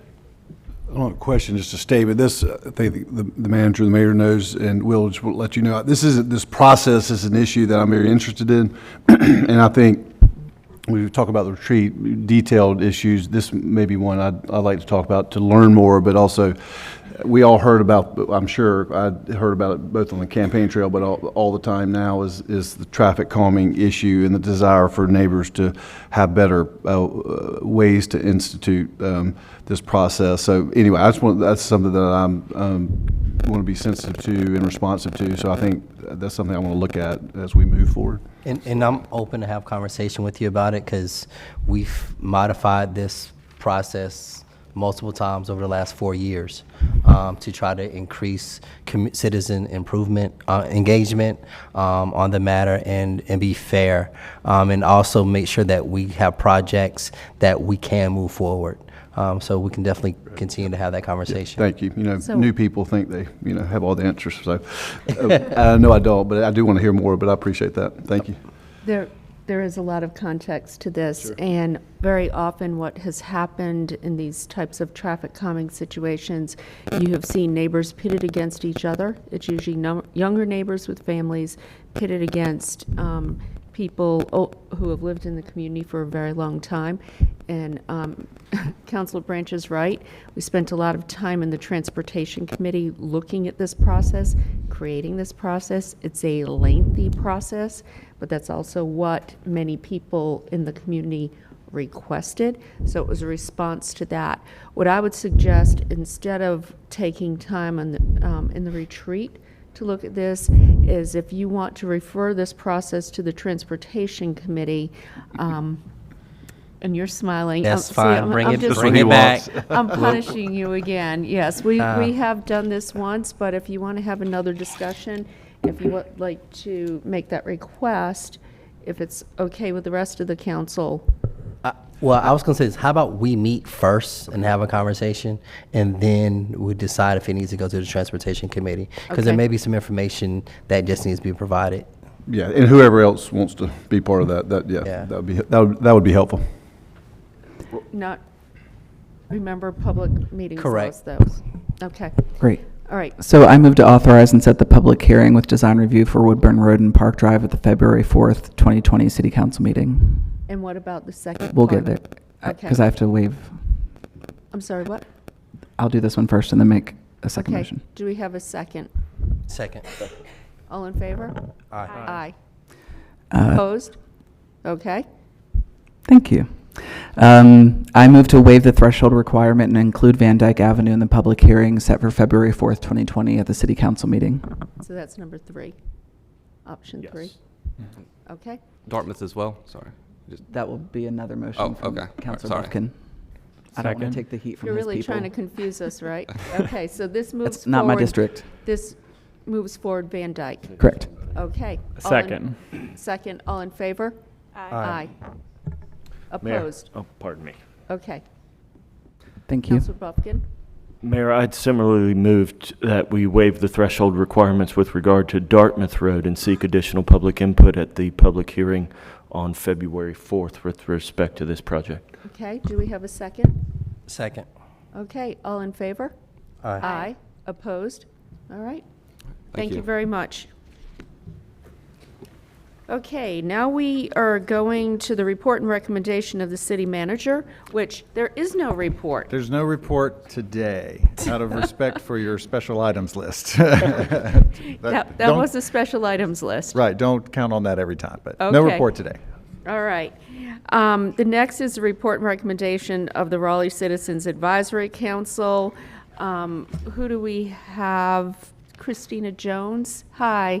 Hi, how are you? I'm good. How are you today? I am fantastic. Thank you so much for asking. Thank you. So I guess we have an update today. Yes, we do. More just gathering information and just reintroducing or introducing to those of you who are not familiar with CACs. All right, so good afternoon. My name is Christina Jones, and I am the chairperson for the Raleigh Citizens Advisory Council. Thank you again so much for having me this afternoon. And I am here representing our entire group of over 18 CACs that span throughout Raleigh. We are engaged citizens who volunteer our time to keep Raleigh residents informed and are proud to be the liaison between City Council, city services, and our community at large. As we are all aware, Raleigh is a growing city. We have at least 65 people moving here every day, every single day, and unfortunately, they don't know anything about CACs. With the previous council, we were able to introduce a video that was produced by the city to teach our residents about who we are, and we are very grateful for that partnership.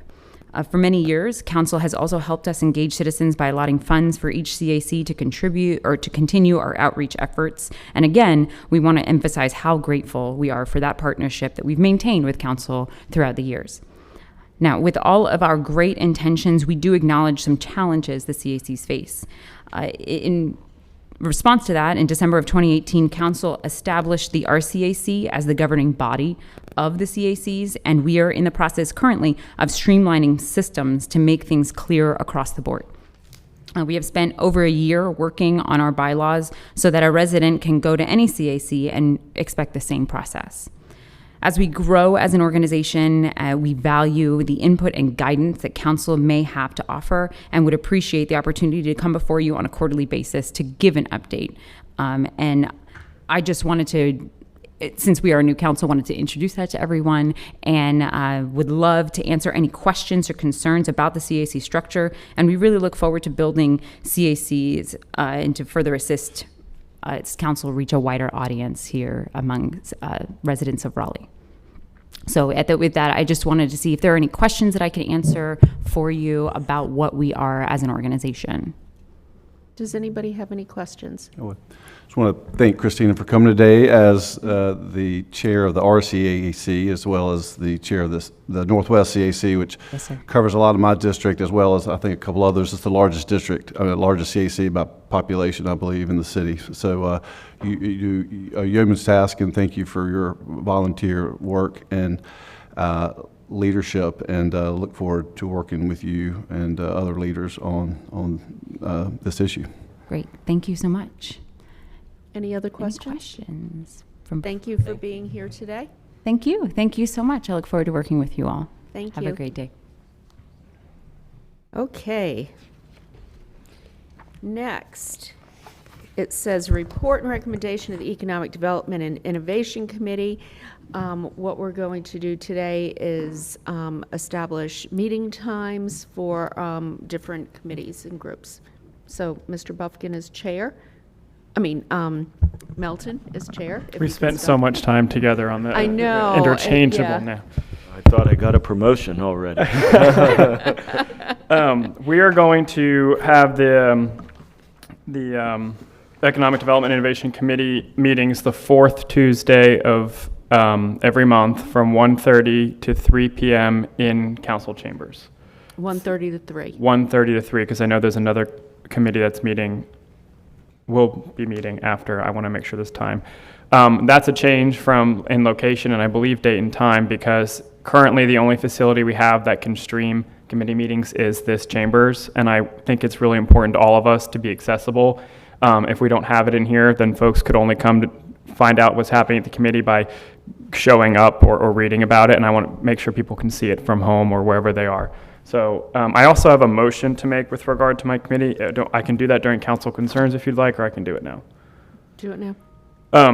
Based on the information provided by the city clerk's office and the city attorney's office, I understand that the city council has previously set a quorum for Economic Development Innovation Committee at 2 members, despite the committee having a full membership of 4. I would recommend that the quorum for the committee be set at 3 to match the other committees. Second. All in favor? Aye. Aye. Opposed? Okay, thank you for bringing that up. That's all. Okay, the next is Growth and Natural Resources Committee, Counselor Stewart. Yes, I've talked to our committee members, and we will be meeting on the 4th Tuesday of every month from 4 to 5 p.m. in the council chambers, making our first meeting January 28th. Okay, next is Safe, Vibrant, and Healthy Community. So we're having a little bit of a challenge finding a meeting time. Originally, I thought I had claimed 4, but we're working that out. We are going to meet for our first meeting at 11 a.m., but we're going to change that for the next meeting. Councilor Cox is not available at 11, so we're going to look at potentially 5:30. I just want to see before we do that what GNR does, because we have overlap. And I don't want to have one committee running into time of the other. So we have to see what would work best. It might end up being 5:30, but you might zip through things too. So we're going to give it still a little bit of time, but our first meeting would be 11 a.m. On the 28th, and then we will revisit that after we see how things go. I just want to add, I didn't announce a first meeting because we don't have any items pending in my committee, so I'm not planning to meet until something's referred to us. That may be common sense, but I just wanted to. You don't want to meet? I mean, we can for just fun? hang out in here, I guess, but we have nothing to talk about. All right, so no meeting yet. No meeting yet. And then, Mayor Allen, yes. question on the Safe and Vibrant. Are you just going to revisit the time Yes. or the date? Time. So you will be meeting on the 4th Tuesday also? Yes. First meeting 11, Mhm. revisit? Okay. Yes. So we can go ahead and schedule it for that day? Yes. Mayor, will that be in council chambers?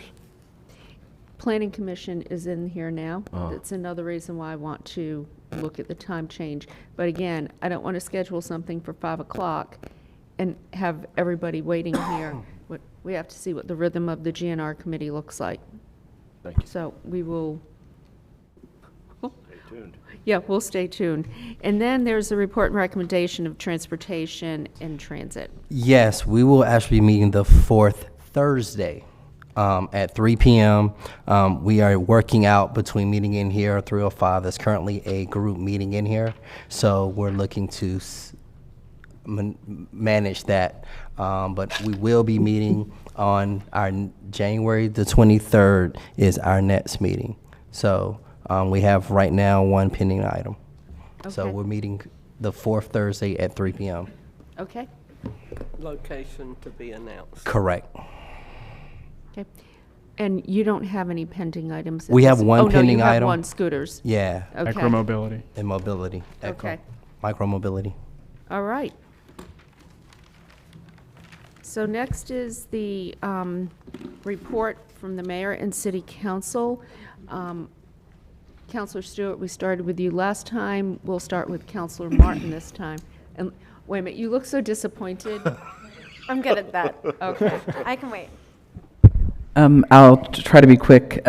Just a quick thanks to Department of Transportation staff, especially Michael Moore, for helping me spearhead some street and pedestrian safety work over the holiday, specifically work on Avent Ferry south of Varsity Drive, doing some pedestrian counts for students that mainly use the Wolf Line and go Raleigh, and then also looking at the Alexander Y crossing on Hillsborough Street, which if anyone drives there is a little bit scary sometimes.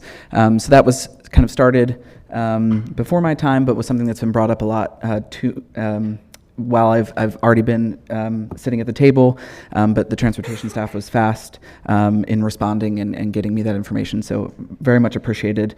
I wanted to bring up today something that I'd like a report on from staff about how to best move forward. I know that it has been brought up to other council members previously, but the use of LED lights in historic neighborhoods around the city. So District D is home to many historic neighborhoods, and at present, when non-LED lights burn out and residents call Duke Energy says, we can't really help you, and then the lights are out for a long period of time, and that there have been residents that have fallen and hurt themselves, and then there are also issues of safety more largely associated with that. And so it would be of interest to me to understand how we best figure out and move forward what it means to solve that issue.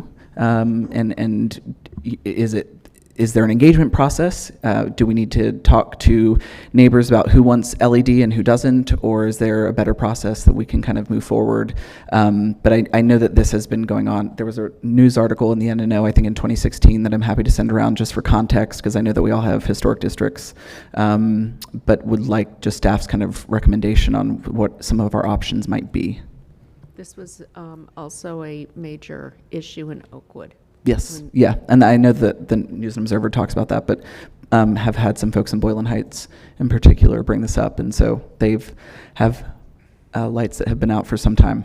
So we're happy to get your report. I do think it also, the engagement has a lot to do with Duke Energy and their position on that topic, so we can reach out to them and ask for any updated perspective they may have on that particular topic. Great. I would, if I may, I'd like to add that at the time that the issue was the color of the light. Yeah. And the brightness too, yeah. Technology may have advanced to where they may have more options technologically regarding the color. Yeah. Hopefully it's a better time to address it now. We'll see. Thank you. Okay, Councilor Branch. Three quick things. One is, we recently had an incident this past week over in Southeast Raleigh, and I look forward to the police report on that incident and where we go from there. Two, in light of what's happening in Durham right now with the Durham Housing Authority, I'm asking if we can have our Raleigh Housing Authority come and present to us the status of their properties and where they're going and the plan. I know we have updated and renovated a lot of projects. They have in Raleigh overall, but as we talk about homelessness and dealing with our housing bond, to just have an idea of where the Raleigh Housing Authority is, I think a report, a presentation to educate the council and the citizens will be good. So asking You'll for be that. okay with a report? Yeah, from them? that'd be fine. Okay. With the report, and then if there's any other questions, we could have them present. And lastly, this past week I just got a letter. I have a conflict with the 21st with work, so I may asking now for excused absence from our meeting on the 21st of January. Okay. We have That's to all I vote have. on that, right? Yeah, you would need to vote on Okay. that. I'll make a motion to excuse Councilor Branch from the council meeting on the 21st. Do I have a second? Second. Okay, all in favor? Aye. We could have given you a really hard time and said no, sorry. Yeah, I understand, I appreciate it. Could I follow up with a question then? Yes. Given that information, as I recall, you had, Councilmember, Mayor Pro Tem Branch had asked for a report from the Raleigh Housing Authority anyway on their plans and what the future was look like, and we had scheduled that for January 21st. I'm not sure, is this question the same as that earlier question? And if so, would you like for us to simply provide you a written report and then maybe schedule at another time? I don't want to put that on the same meeting. Let's put all of that together and let's do it when Councilor Branch Yeah, when I is here. return, if you Okay, could. so can we just do that in a February meeting? That'd be perfect. Okay, great. And that'll probably help you as well. We're all on the same team. Definitely, thank you. Okay. That's Councilor all I Melton. have. Thank you, Councilmember Branch, for bringing up the issue in Durham. I just want to say I watched their meeting last night. My heart goes out to everybody in Durham who's been affected by that tragedy. Couple of things. One is happening in real time. With the amendment we made to the rules of decorum that petitions the procedure, there seems to be some confusion if switching it from citizen to resident would now preclude anyone who doesn't live in the city of Raleigh from coming to us. So I just want to clarify that the rule is still the same. You can come and speak to us regardless of where you live. I believe that is the rule, I believe, right? You don't have to live in Raleigh to come and petition to talk. No.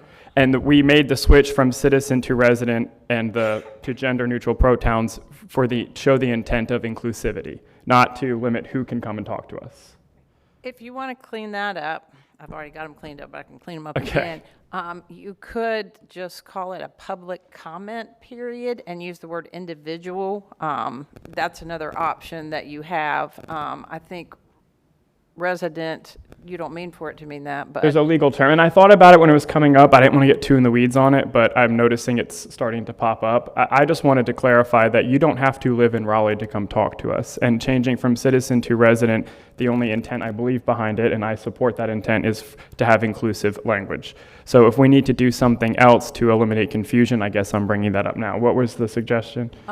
That Change it to individual? individual, and you could call the time period, you could just call it public comment. I mean, that's pretty common across the state. Okay. This is sort of a unique term for Raleigh, so you could call it public comment period. So then I would move that we change the name of all of whatever it is to public comment period, and that any reference to citizen or resident is just referred to as individual. Is that good with everybody? Second. Okay, all right, With I'm the on it. pronouns. And, Good. We've got that the already. gender neutral Mhm. pronouns, thank Yep. you. Thanks. That was a Right. great catch. Motion, second. Who's, okay, second by Mr. Martin. Okay. All in favor? Aye. Opposed? All right. If you make another motion. I know, that's the last one we've got on that. The other thing I wanted to bring up is at our first meeting, I asked to send the issue of micromobility to the Transportation Committee. Last night, I attended the open house for the proposed bike facilities. And having talked to folks in different areas, micromobility, transit, biking, it seems that one piece of that conversation that we might be missing is our greenway systems. I personally would like to see us shift greenways from being thought of as parks and amenities towards transportation corridors and options. I'm aware that the Greenway System Master Plan is being reviewed for the first time in a long time, so this seems like the natural place to have that discussion if that's where the rest of the council wants to take this shift into thinking of them as transportation systems and how we can connect them to our bike facilities and come up with a holistic plan. I think before we can have that conversation, it's important to get sort of a base level understanding of what we're doing now, so we have that knowledge going forward. I would propose a work session on presentation on this topic with both the Parks and Recreation staff and the transportation staff. Specifically what we're doing now, and I would like to know also about maintenance and how long sections are being shut down and what we can be doing in the interim to get them open quicker or have alternative options, such as if there's places where there's a parallel road, if we want to prioritize creating space there so that that section stays open. Basically just what we're doing now and any policy changes we could consider making. Can I ask that our attorneys are involved? Because and this is just me thinking off the top of my head, not being an attorney. Once you go from a park system to consider a transit system, you have different ramifications that come into play. So I think that needs to be looked at and addressed. It needs to be part of the information that's presented to us, because I think we have to just be mindful of the legal ramifications of, just as we just changed citizens to residents to individuals, you're now talking about transit, and that's a whole nother realm of federal law that comes into play. Yeah, so I agree, that's a good point. So maybe what we could do is I'd like to do a work session with understanding what we're currently doing, what policy changes we could make if we want to, and maybe the city attorney's office could be available for questions as well about legal issues that may come up if we choose to make that shift. But I think it'd be important to have the Parks Department, the Transportation Department, and also the city attorney's office available at that work session so we can start that conversation, if that's a conversation that we ultimately want to have. Well, what you're essentially talking about is breaking down silos as well and ensuring that people are working together. Yeah, I want there to be some collaboration. I think we should have a holistic transportation system that focuses on alternative transportation and bike facilities and our greenway facilities. Okay. Can I make one clarifying comment? Councilmember Melton, I think this is an important topic. It is something that we have talked about on multiple occasions also in the past. Actually, one of the initiatives within your strategic plan talks about greenways as a method of transportation and has an initiative team made up of transportation staff and park staff to try to work better together on that. That was started maybe about 2 years ago. Obviously, that to Mr. Branch's point, there's lots of work there to do, and the previous councils have indicated by adopting the strategic plan that perspective is very important. So I think we've already got a basis of bringing that forward already. The staff already talks about that issue, and we can certainly provide that information to you in a work session. That's not a problem at all. Yeah. Okay, thank you. One other. I think an update would be helpful. Yeah. Now, for scheduling purposes, your work sessions have now gotten a little full through January. So if we look at when that's available, it's probably closer to mid-February before we could report that back to you from the standpoint of available slots on a work session, if that's okay. We just took off the housing authority. That's true. There's an That wasn't opening. on a work session. That was on a regular mid-agenda meeting. So all these great ideas. Yeah, I mean, I would defer to y'all about pacing the agenda. I certainly don't want to anger any of these folks of keeping us here longer, but I would like to have the work session, and whenever we can fit it in, hopefully with some sense of urgency would be helpful. I think that you've got a couple of remaining spots on your February 11th or 18th. Okay. Those are two options. And do I need to make a motion, or do we just? We don't need. I don't believe so, unless the council objects. Are we all good? Is everyone okay with that? Okay. And I don't know how I could possibly have anything left, so I'm just making sure. No, good. Thank you, Councilor Melton. Councilor Cox. Okay, I have one item that I forgot to bring up during our discussion about the retreat, and I'll just read what I wrote here. over the past few decades, Raleigh's population has grown significantly. However, the Raleigh City Council has not grown. And furthermore, Raleigh's demographics have changed considerably over the years. During the election, there was discussion about increasing the number of members of City Council to provide better representation, and possibly also going to 4-year terms, possibly staggered. And so I wanted to ask if we could consider, as part of our council retreat, a certain number of minutes allocated to discuss possibly changing the structure of council. So, Councilor Cox, we have somebody, a group coming tonight during the petition of citizens to make a similar request, Okay. that we appoint a task force. I don't know the exact details, but I believe it's to look at 4-year terms, pay study, and engagement. Usually what we do during the census year is look at districts and whatnot. So it would be appropriate at that time to Okay. look at that. Okay. But we'll hear from them this evening. Okay. The second item I have is we received an email from a citizen, a resident, about an incident that happened a few weeks ago between 7:15 a.m. and 8:30 a.m. It says that they were treated to around 70 to 80 rounds of gunfire. This resident lives on the north side of the city, near the county line, and this has come up previously in the past. I discussed it a little bit with the mayor, and I guess one suggestion was to bring it up today and possibly assign it to our Safe and Healthy Neighborhoods Committee for possible consideration. Sure. And we are familiar with that particular incident, and it has been a recurring problem up in that area, in that particular neighborhood. We're happy to either provide an additional report. You could receive that report and then refer it to committee, or you can refer it to committee now, whatever your pleasure. What would you like to do, Marianne? Let's get a report, and then we'll make sure that you're involved. This is your district. Right. So we would take it up at our next committee meeting. That'll be fine. And it's also because I've brought it up previously over in Southeast Raleigh as well, especially as the city grows and we have that county Raleigh lines are crossing. So I think it's something that needs to be looked at holistically across the city, because it's something that's come up multiple times within my district. Okay. If we Yeah, could we'll get get you a report, and then you can decide how you want to proceed. Okay, thank you. Okay. And that's all I have. Thank you for bringing that up. Councilor Buffkin? Thank you, Mayor. Members of council, in my report today, I'm excited to bring to you a matter that will kick off our efforts to make investments in our community parks and greenway system through a parks bond referendum in November of 2020.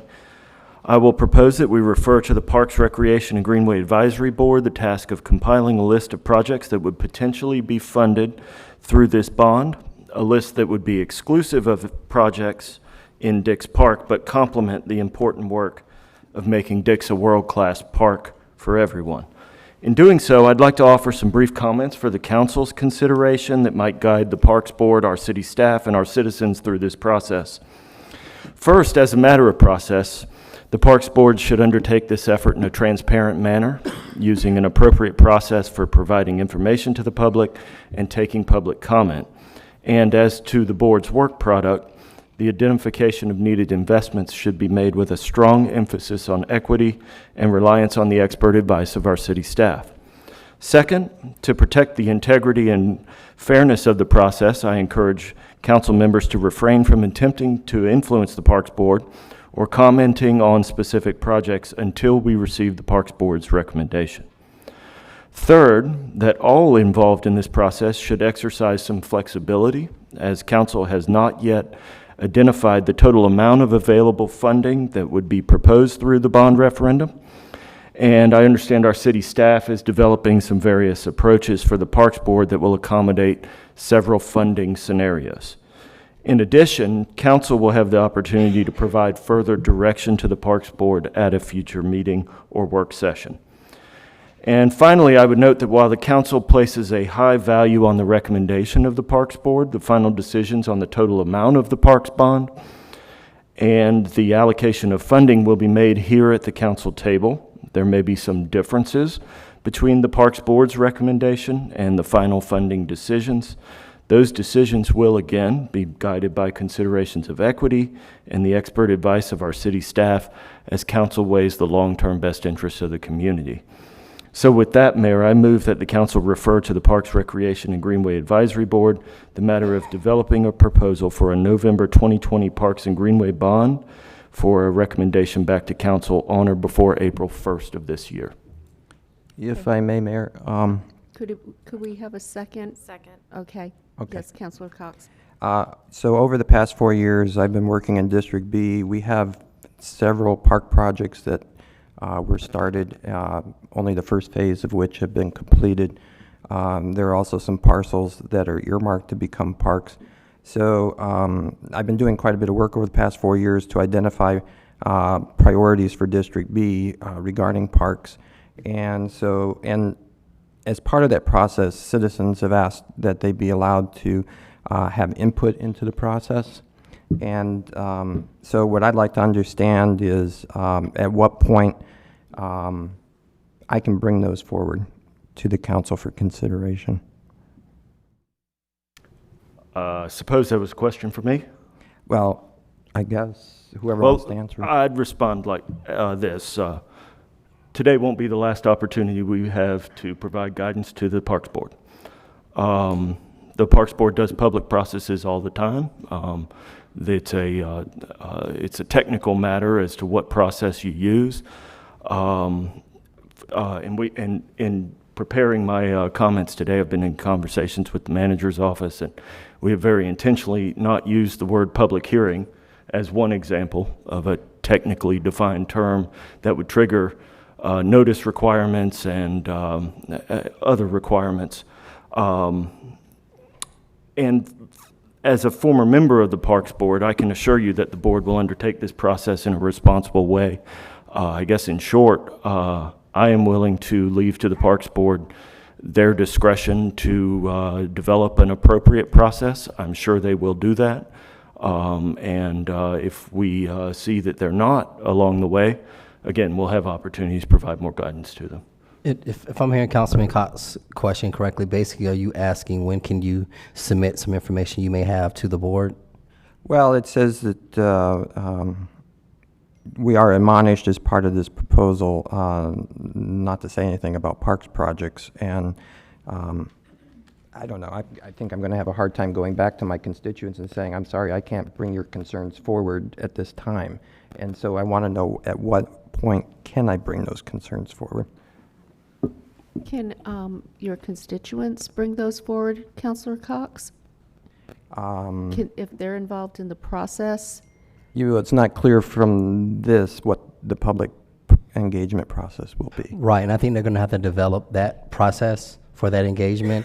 But I would say any citizen that emails us can email them, forward that email to the Parks Board, and they'll have it. But until we know the formal process. Right. What would be the best way to collecting that and making sure it's documented and considered? I say the email. Should Well, City Manager, what would be the best way to document that process if people are contacting us? Should that be referred to Parks and Recreation, emails from? Sure. So a couple ways to approach that. First of all, just to help to Mr. Cox's point about the various projects, we are currently scheduled again on this list of things on January 21st at your 11:30 work session, an update on parks bonds, including 2014, and then discussion of potential parks bond scenarios for potentially an upcoming bond referendum. And so I think the context of that presentation and work session will be an opportunity to provide just general feedback about where they are. The second is, if the council wishes to refer this matter to the Parks Board, I think the question would be, what kind of input process would you like to have? The staff will then support that in whatever method you wish. So for example, if the Parks Board says we want to solicit comment, staff can gather that information from the constituents and the citizens and package that and make sure that that goes to the Parks Board. The short answer is we will support whatever method you wish. I don't, we, the staff, don't know what the Parks Board response to the referral would be at this particular point in time. So short answer is we can support however you wish. Okay, I mean, I'm certainly in favor of referring this to the Parks Board, but I just want to be sure that once we've done that we've given enough direction in order to be able to collect the information from the citizens, as well as, and I'm assuming staff will also provide the current projects that we have, like Yes. Forestville Park and Brentwood Park. They're all have only been completed of parts of phase 1 for each of those projects, and as input as well as some of the property that hasn't been developed yet, but has been earmarked to be future parks. Right, and to Mr. Cox's point, let's be clear, that is a decision point for the next bonds. So, Right, so right. there could be assuming it's not unlimited resources or an unlimited number, right. Some of those might be trade-offs. And so that trade-offs question is part of what, if you were to go forward with this referral, would be an important piece of I'll just give an example of a practical consideration is like at Brentwood, they have their community center, and the recommendation has been to really get rid of the community center, but the citizens have asked questions like, can it be renovated or could it be replaced? And then the question becomes, what would be the cost of those various kinds of options? Those HGTV options, if you will. Right. And that would provide input into, ultimately what the cost of the parks bond would be. Right. I guess one more clarification or just observation for the council to consider. There will probably be able to satisfy the sharing of the feedback and the information pretty well. Mm-hmm. That's information sharing and, let's just say, gathering the needs.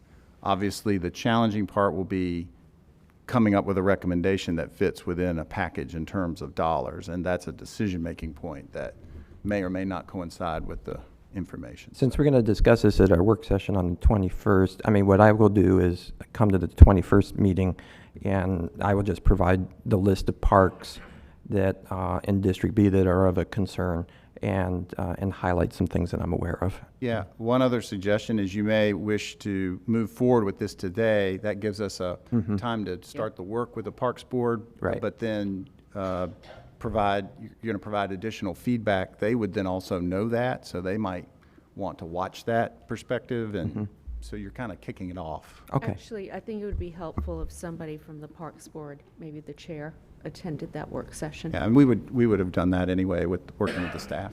Okay. Then I will make a motion to adopt Mr. Buffkin's recommendation. I think we have a motion and a second. I'll second it. Okay. All in favor? Aye. Aye. Opposed? Okay. Thank you. And thank you for that discussion. That was helpful. Anything else, Councilor Buffkin? No, Mayor, thank you. Okay, thank you.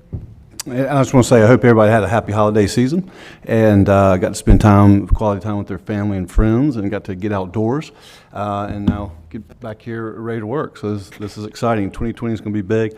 I want to say it was fun and exciting this morning to see the new electric bus model, and look forward to those proliferating across the city and the Triangle. So look forward to riding them. Thank you. Thank you. Councilor Stewart? Thank you. So I have just one item. I know our staff, the Environmental Advisory Board, and stakeholders are hard at work creating a set of strategies through the Community Climate Action Plan to help us reach our goal of reducing climate pollution by 80% by 2050. And being quite excited about these developments. I'd like to request a very brief update on where this process is at via the manager's report. That's all. That's Thank all? Okay, thank you. I have a few things. First off, Councilor Knight, yes. Thank you for coming out today to see the elected buses. Councilor Melton, let's see. Corey, you couldn't make it. I'm sorry. You were dealing with stuff. Counselor Martin and Counselor Stewart. It was cold out there, but it was worth standing out and checking out these new buses. This is a first for our region. I just wanted to congratulate and thank Go Triangle, also Congressman David Price, who's been a huge advocate and very helpful to us. Also Duke Energy, and also recognize Jeff Mann, the former CEO of Go Triangle. This was his baby. It was a very innovative grant approach, and I really think this demonstrates what we can do when all of us work together. So congratulations on that. And speaking of buses, I had a question about the new bus shelters. I saw all this chatter on social media about the new bus shelters that were ordered, but they looked a lot like the old bus shelters that we had. And I know we have a prototype at the Museum of Art that went through an extensive design competition. I think this has been going on for 3 years now. So I just wanted to know when are we getting the new bus shelters? What do we need to do to move that forward? Yeah, and so if I could, I wanted to ask Michael Moore, our Director of Transportation, to give us an update. Okay, thank you. Thank you, and Happy New Year to you all as well. Briefly, this summer we put a pilot in place. We put 2 shelters at the North Carolina Museum of Art on Blue Ridge Road, and they've been in place for a little while, and we've given them a chance to kind of settle in and weather for folks to use them and to get a little bit accustomed to them.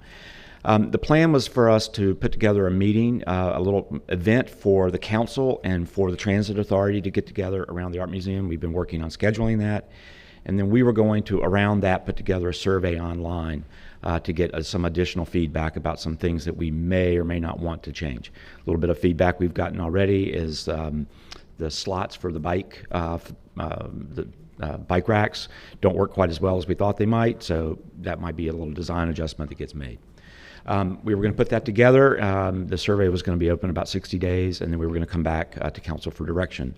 Of course, we're already always open to direction that you may have for us at any time. So, 60 days? We can shorten that up if you would prefer. So, well, we've been talking about this since when I was on the council last time. I'd like to see us move a little quicker. We can certainly do that. If we think a period of time might be like 30 days, we can certainly do that as well. Okay.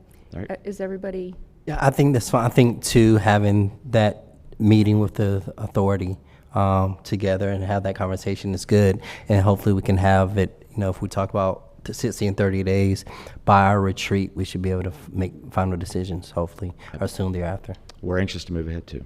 Will you be able to provide what the cost differences are between the various models? Certainly we will. As part of that? Yes. Okay, thank you. Thank you. Okay, the next third thing is a report, seeking a report on crime activity during 2019. There have been some questions, and I'm not going to go into detail. I think you understand what I'm asking for. Everybody good with that? Mm-hmm. All right. And then final 2 things. The Midtown Raleigh Alliance has asked for a liaison to their organization, and I would like to name Patrick Buffkin as the liaison. That's his district. And then the second thing is the League of Municipalities. We used to have a liaison there or somebody working with them. Can we get an answer on that, whether we have a potential appointment as a liaison to the league? Yeah, former council member Crowder was one of their, I believe, at-large appointees to their executive board, and they have a process when council members transition. I don't know if it was reserved specifically for Raleigh or for, I think that was in a large city category. We can research that and let you know what that would look like. But they often want to know who might also be interested when they fill their slots. So if what I'm hearing you say is we might be interested in providing a representative of that, and is there anyone available? Is that your question? Yes, and we have somebody who's very interested. Okay, we'll get back to you on that. Okay, thank you. All right, that's it. Okay, now on to appointments. Excuse me. Appearance Commission, you have 1 vacancy, no nominees. Board of Adjustment, you have 3 regular and 1 alternate slots. John Kuntz and Justin Sutton each received 7 votes. So I would suggest that they fill 2 of the 3 slots, which would leave 1 regular and 1 alternate slot.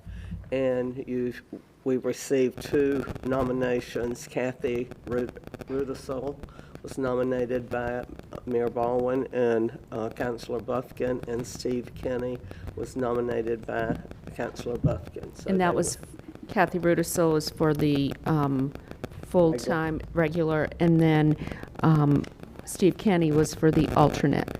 That's correct. Okay, Okay, so those would appear in that order on the next agenda. okay. Thank you. Civil Service Commission, 1 vacancy, no nominees. Historic Cemeteries Advisory Board, 2 vacancies, no nominees. Human Relations Commission, 1 vacancy. Councilmember Martin has nominated Avery Walter. Parks, Recreation, and Greenway Advisory Board, 1 vacancy. Lindsay Saunders received 8 votes, so would be appointed. Transit Authority, 1 vacancy, and we have a situation here where the vacancy we have is a regular member. In your normal process, when you have a vacancy on a regular membership, is to move the longest serving alternate to regular and declare a vacancy for alternate. The situation gets a little more complicated in that the longest serving alternate I think is unable to serve due to sickness. So the second alternate would be, if you follow past practice, would be moved to regular membership, and then we would have 2 alternate positions available for consideration. Okay. So do you need a motion for that? That would be good. Okay. I move that the second available alternate moves into the regular position, and that this will leave 2 alternate vacancies, alternate members' vacancies open on the Raleigh Transit Authority. Is there a second? Second. Okay, all in favor? Aye. Opposed? Okay, then the second part of that, we have a nomination from Councilmember Martin for Joshua Gill, and that would be for one of the alternate positions. Sister Cities, you have 1 vacancy, no nominees. Okay, then we get to nominations, and this is the first announcements. Appearance Commission, you have 1 vacancy. As the term of John Aiken Kuntz is expiring, and he is not eligible due to length of service. So that is 1 vacancy that will appear on your next agenda. Arts Commission, the term of Brian Jones is expiring. He is eligible for reappointment and would like to be considered for reappointment. And I believe Councilman Knight was wanting to nominate Brian Jones for reappointment. I'm sorry, Bain Jones. Bain Jones for reappointment to the Arts Commission. The next is the Raleigh Convention and Performing Arts Center. You have 1 vacancy. The term of Anthony McLeod is expiring. He is eligible for reappointment as far as length of service and would like to be considered. And you do have his attendance record. I'm going to nominate him for reappointment. Second. Can we, Nominations, we can go ahead and vote on if no one else has been nominated for it. okay? All in favor? Aye. Aye. Opposed? Okay.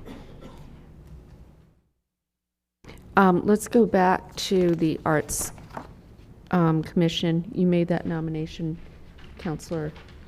Do we want to vote on that now as well? And Jones reappointment. Yes. I think we're ready. All right. Is there a second? Second.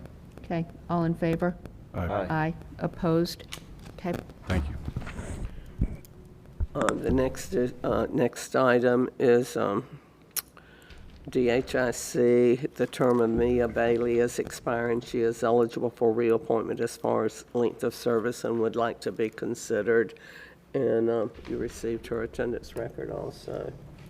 I spoke to Greg Warren of DHIC, and he is supportive of having Miss Bailey serve for another term, so I'd like to move for her reappointment to DHIC. Second. Could somebody speak to her about her attendance? I believe that they already have. Okay. Yep. All right, all in favor? Aye. Opposed? Okay. Environmental Advisory Board, the term of Aranzula, I'm going to murder this name, Lascurin is expiring. He is eligible for reappointment and would like to be considered. Likewise, I talked with the chair of the Environmental Advisory Board, and she has been a great member. She actually missed quite a few meetings because of the federal government shutdown and had to go up to DC to do her environmental work. So I would like to move for reappointment for Aranzazu Laskurian. Second. All in favor? Aye. Opposed? Fair Housing Hearing Board, one vacancy. The term of Wanda Coker is expiring. She is eligible and would like to be considered for reappointment and has a perfect attendance record. Move for the reappointment of Ms. Cooker. Second. All in favor? Aye. Opposed? Okay. Parks, Recreation, and Greenway Advisory Board. The term of Kendall Harris is expiring. He is eligible and would like to be considered. And you received his attendance record. I've actually spoken to Mr. Harris, and he's committed to attendance. Some of the conflicts was dealing with some of the Y projects, but I move for his reappointment. Second. All in favor? Aye. Aye. Opposed? Raleigh-Durham Airport Authority. The term of Dickie Thompson is expiring. He is eligible for reappointment and would like to be considered for reappointment. And you received his attendance record. And I also have Mr. Knight is nominating D. Freeman. Okay. I'm going to nominate Mr. Thompson for reappointment, so we will bring this up at the next meeting.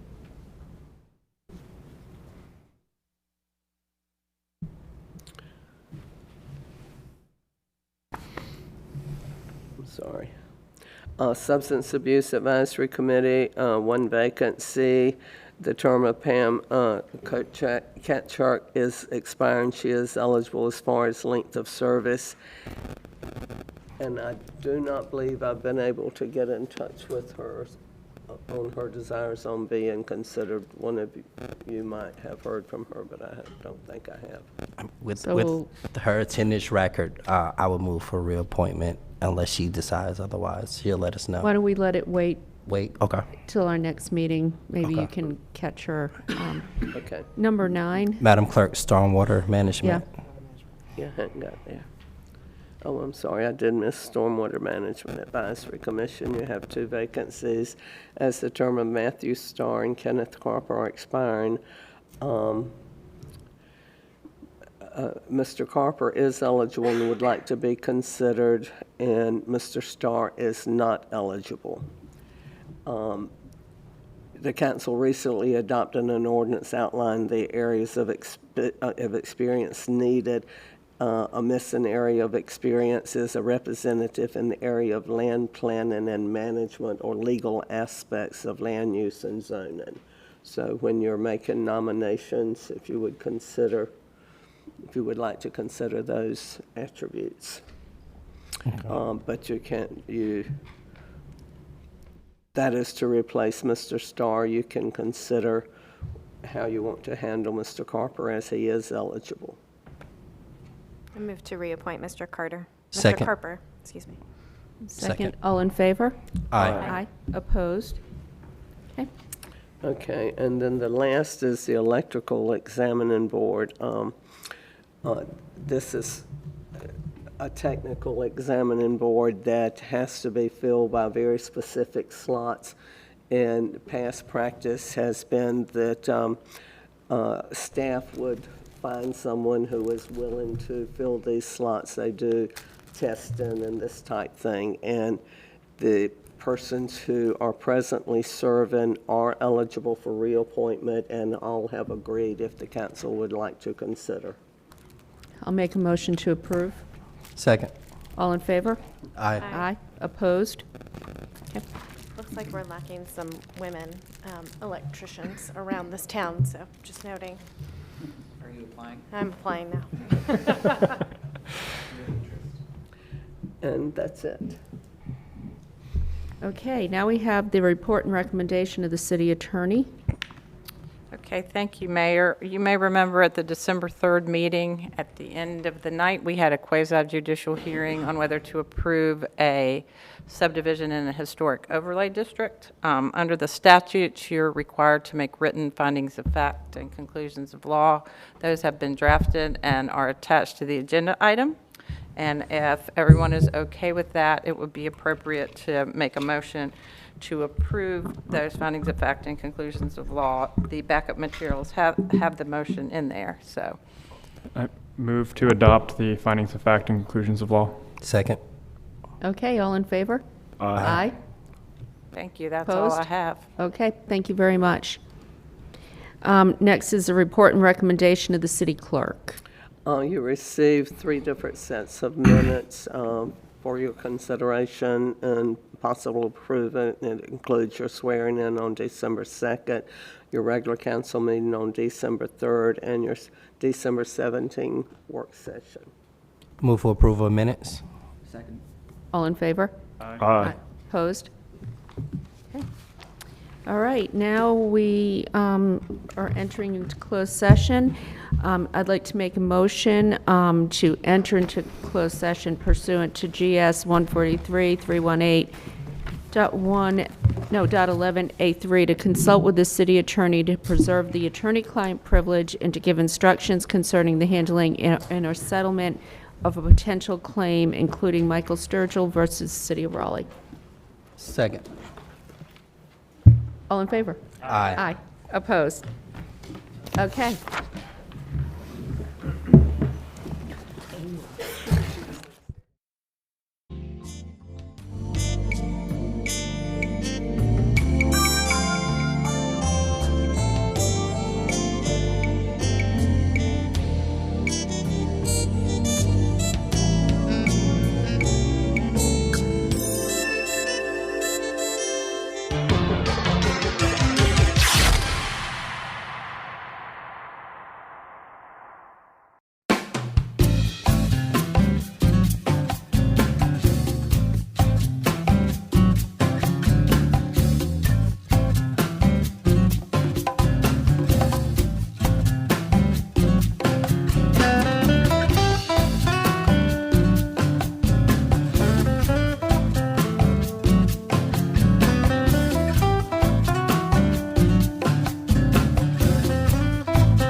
We have returned from closed session where we gave staff direction on handling the settlement of a potential claim, including Michael Sturgill versus City of Raleigh. That's all your name. Okay.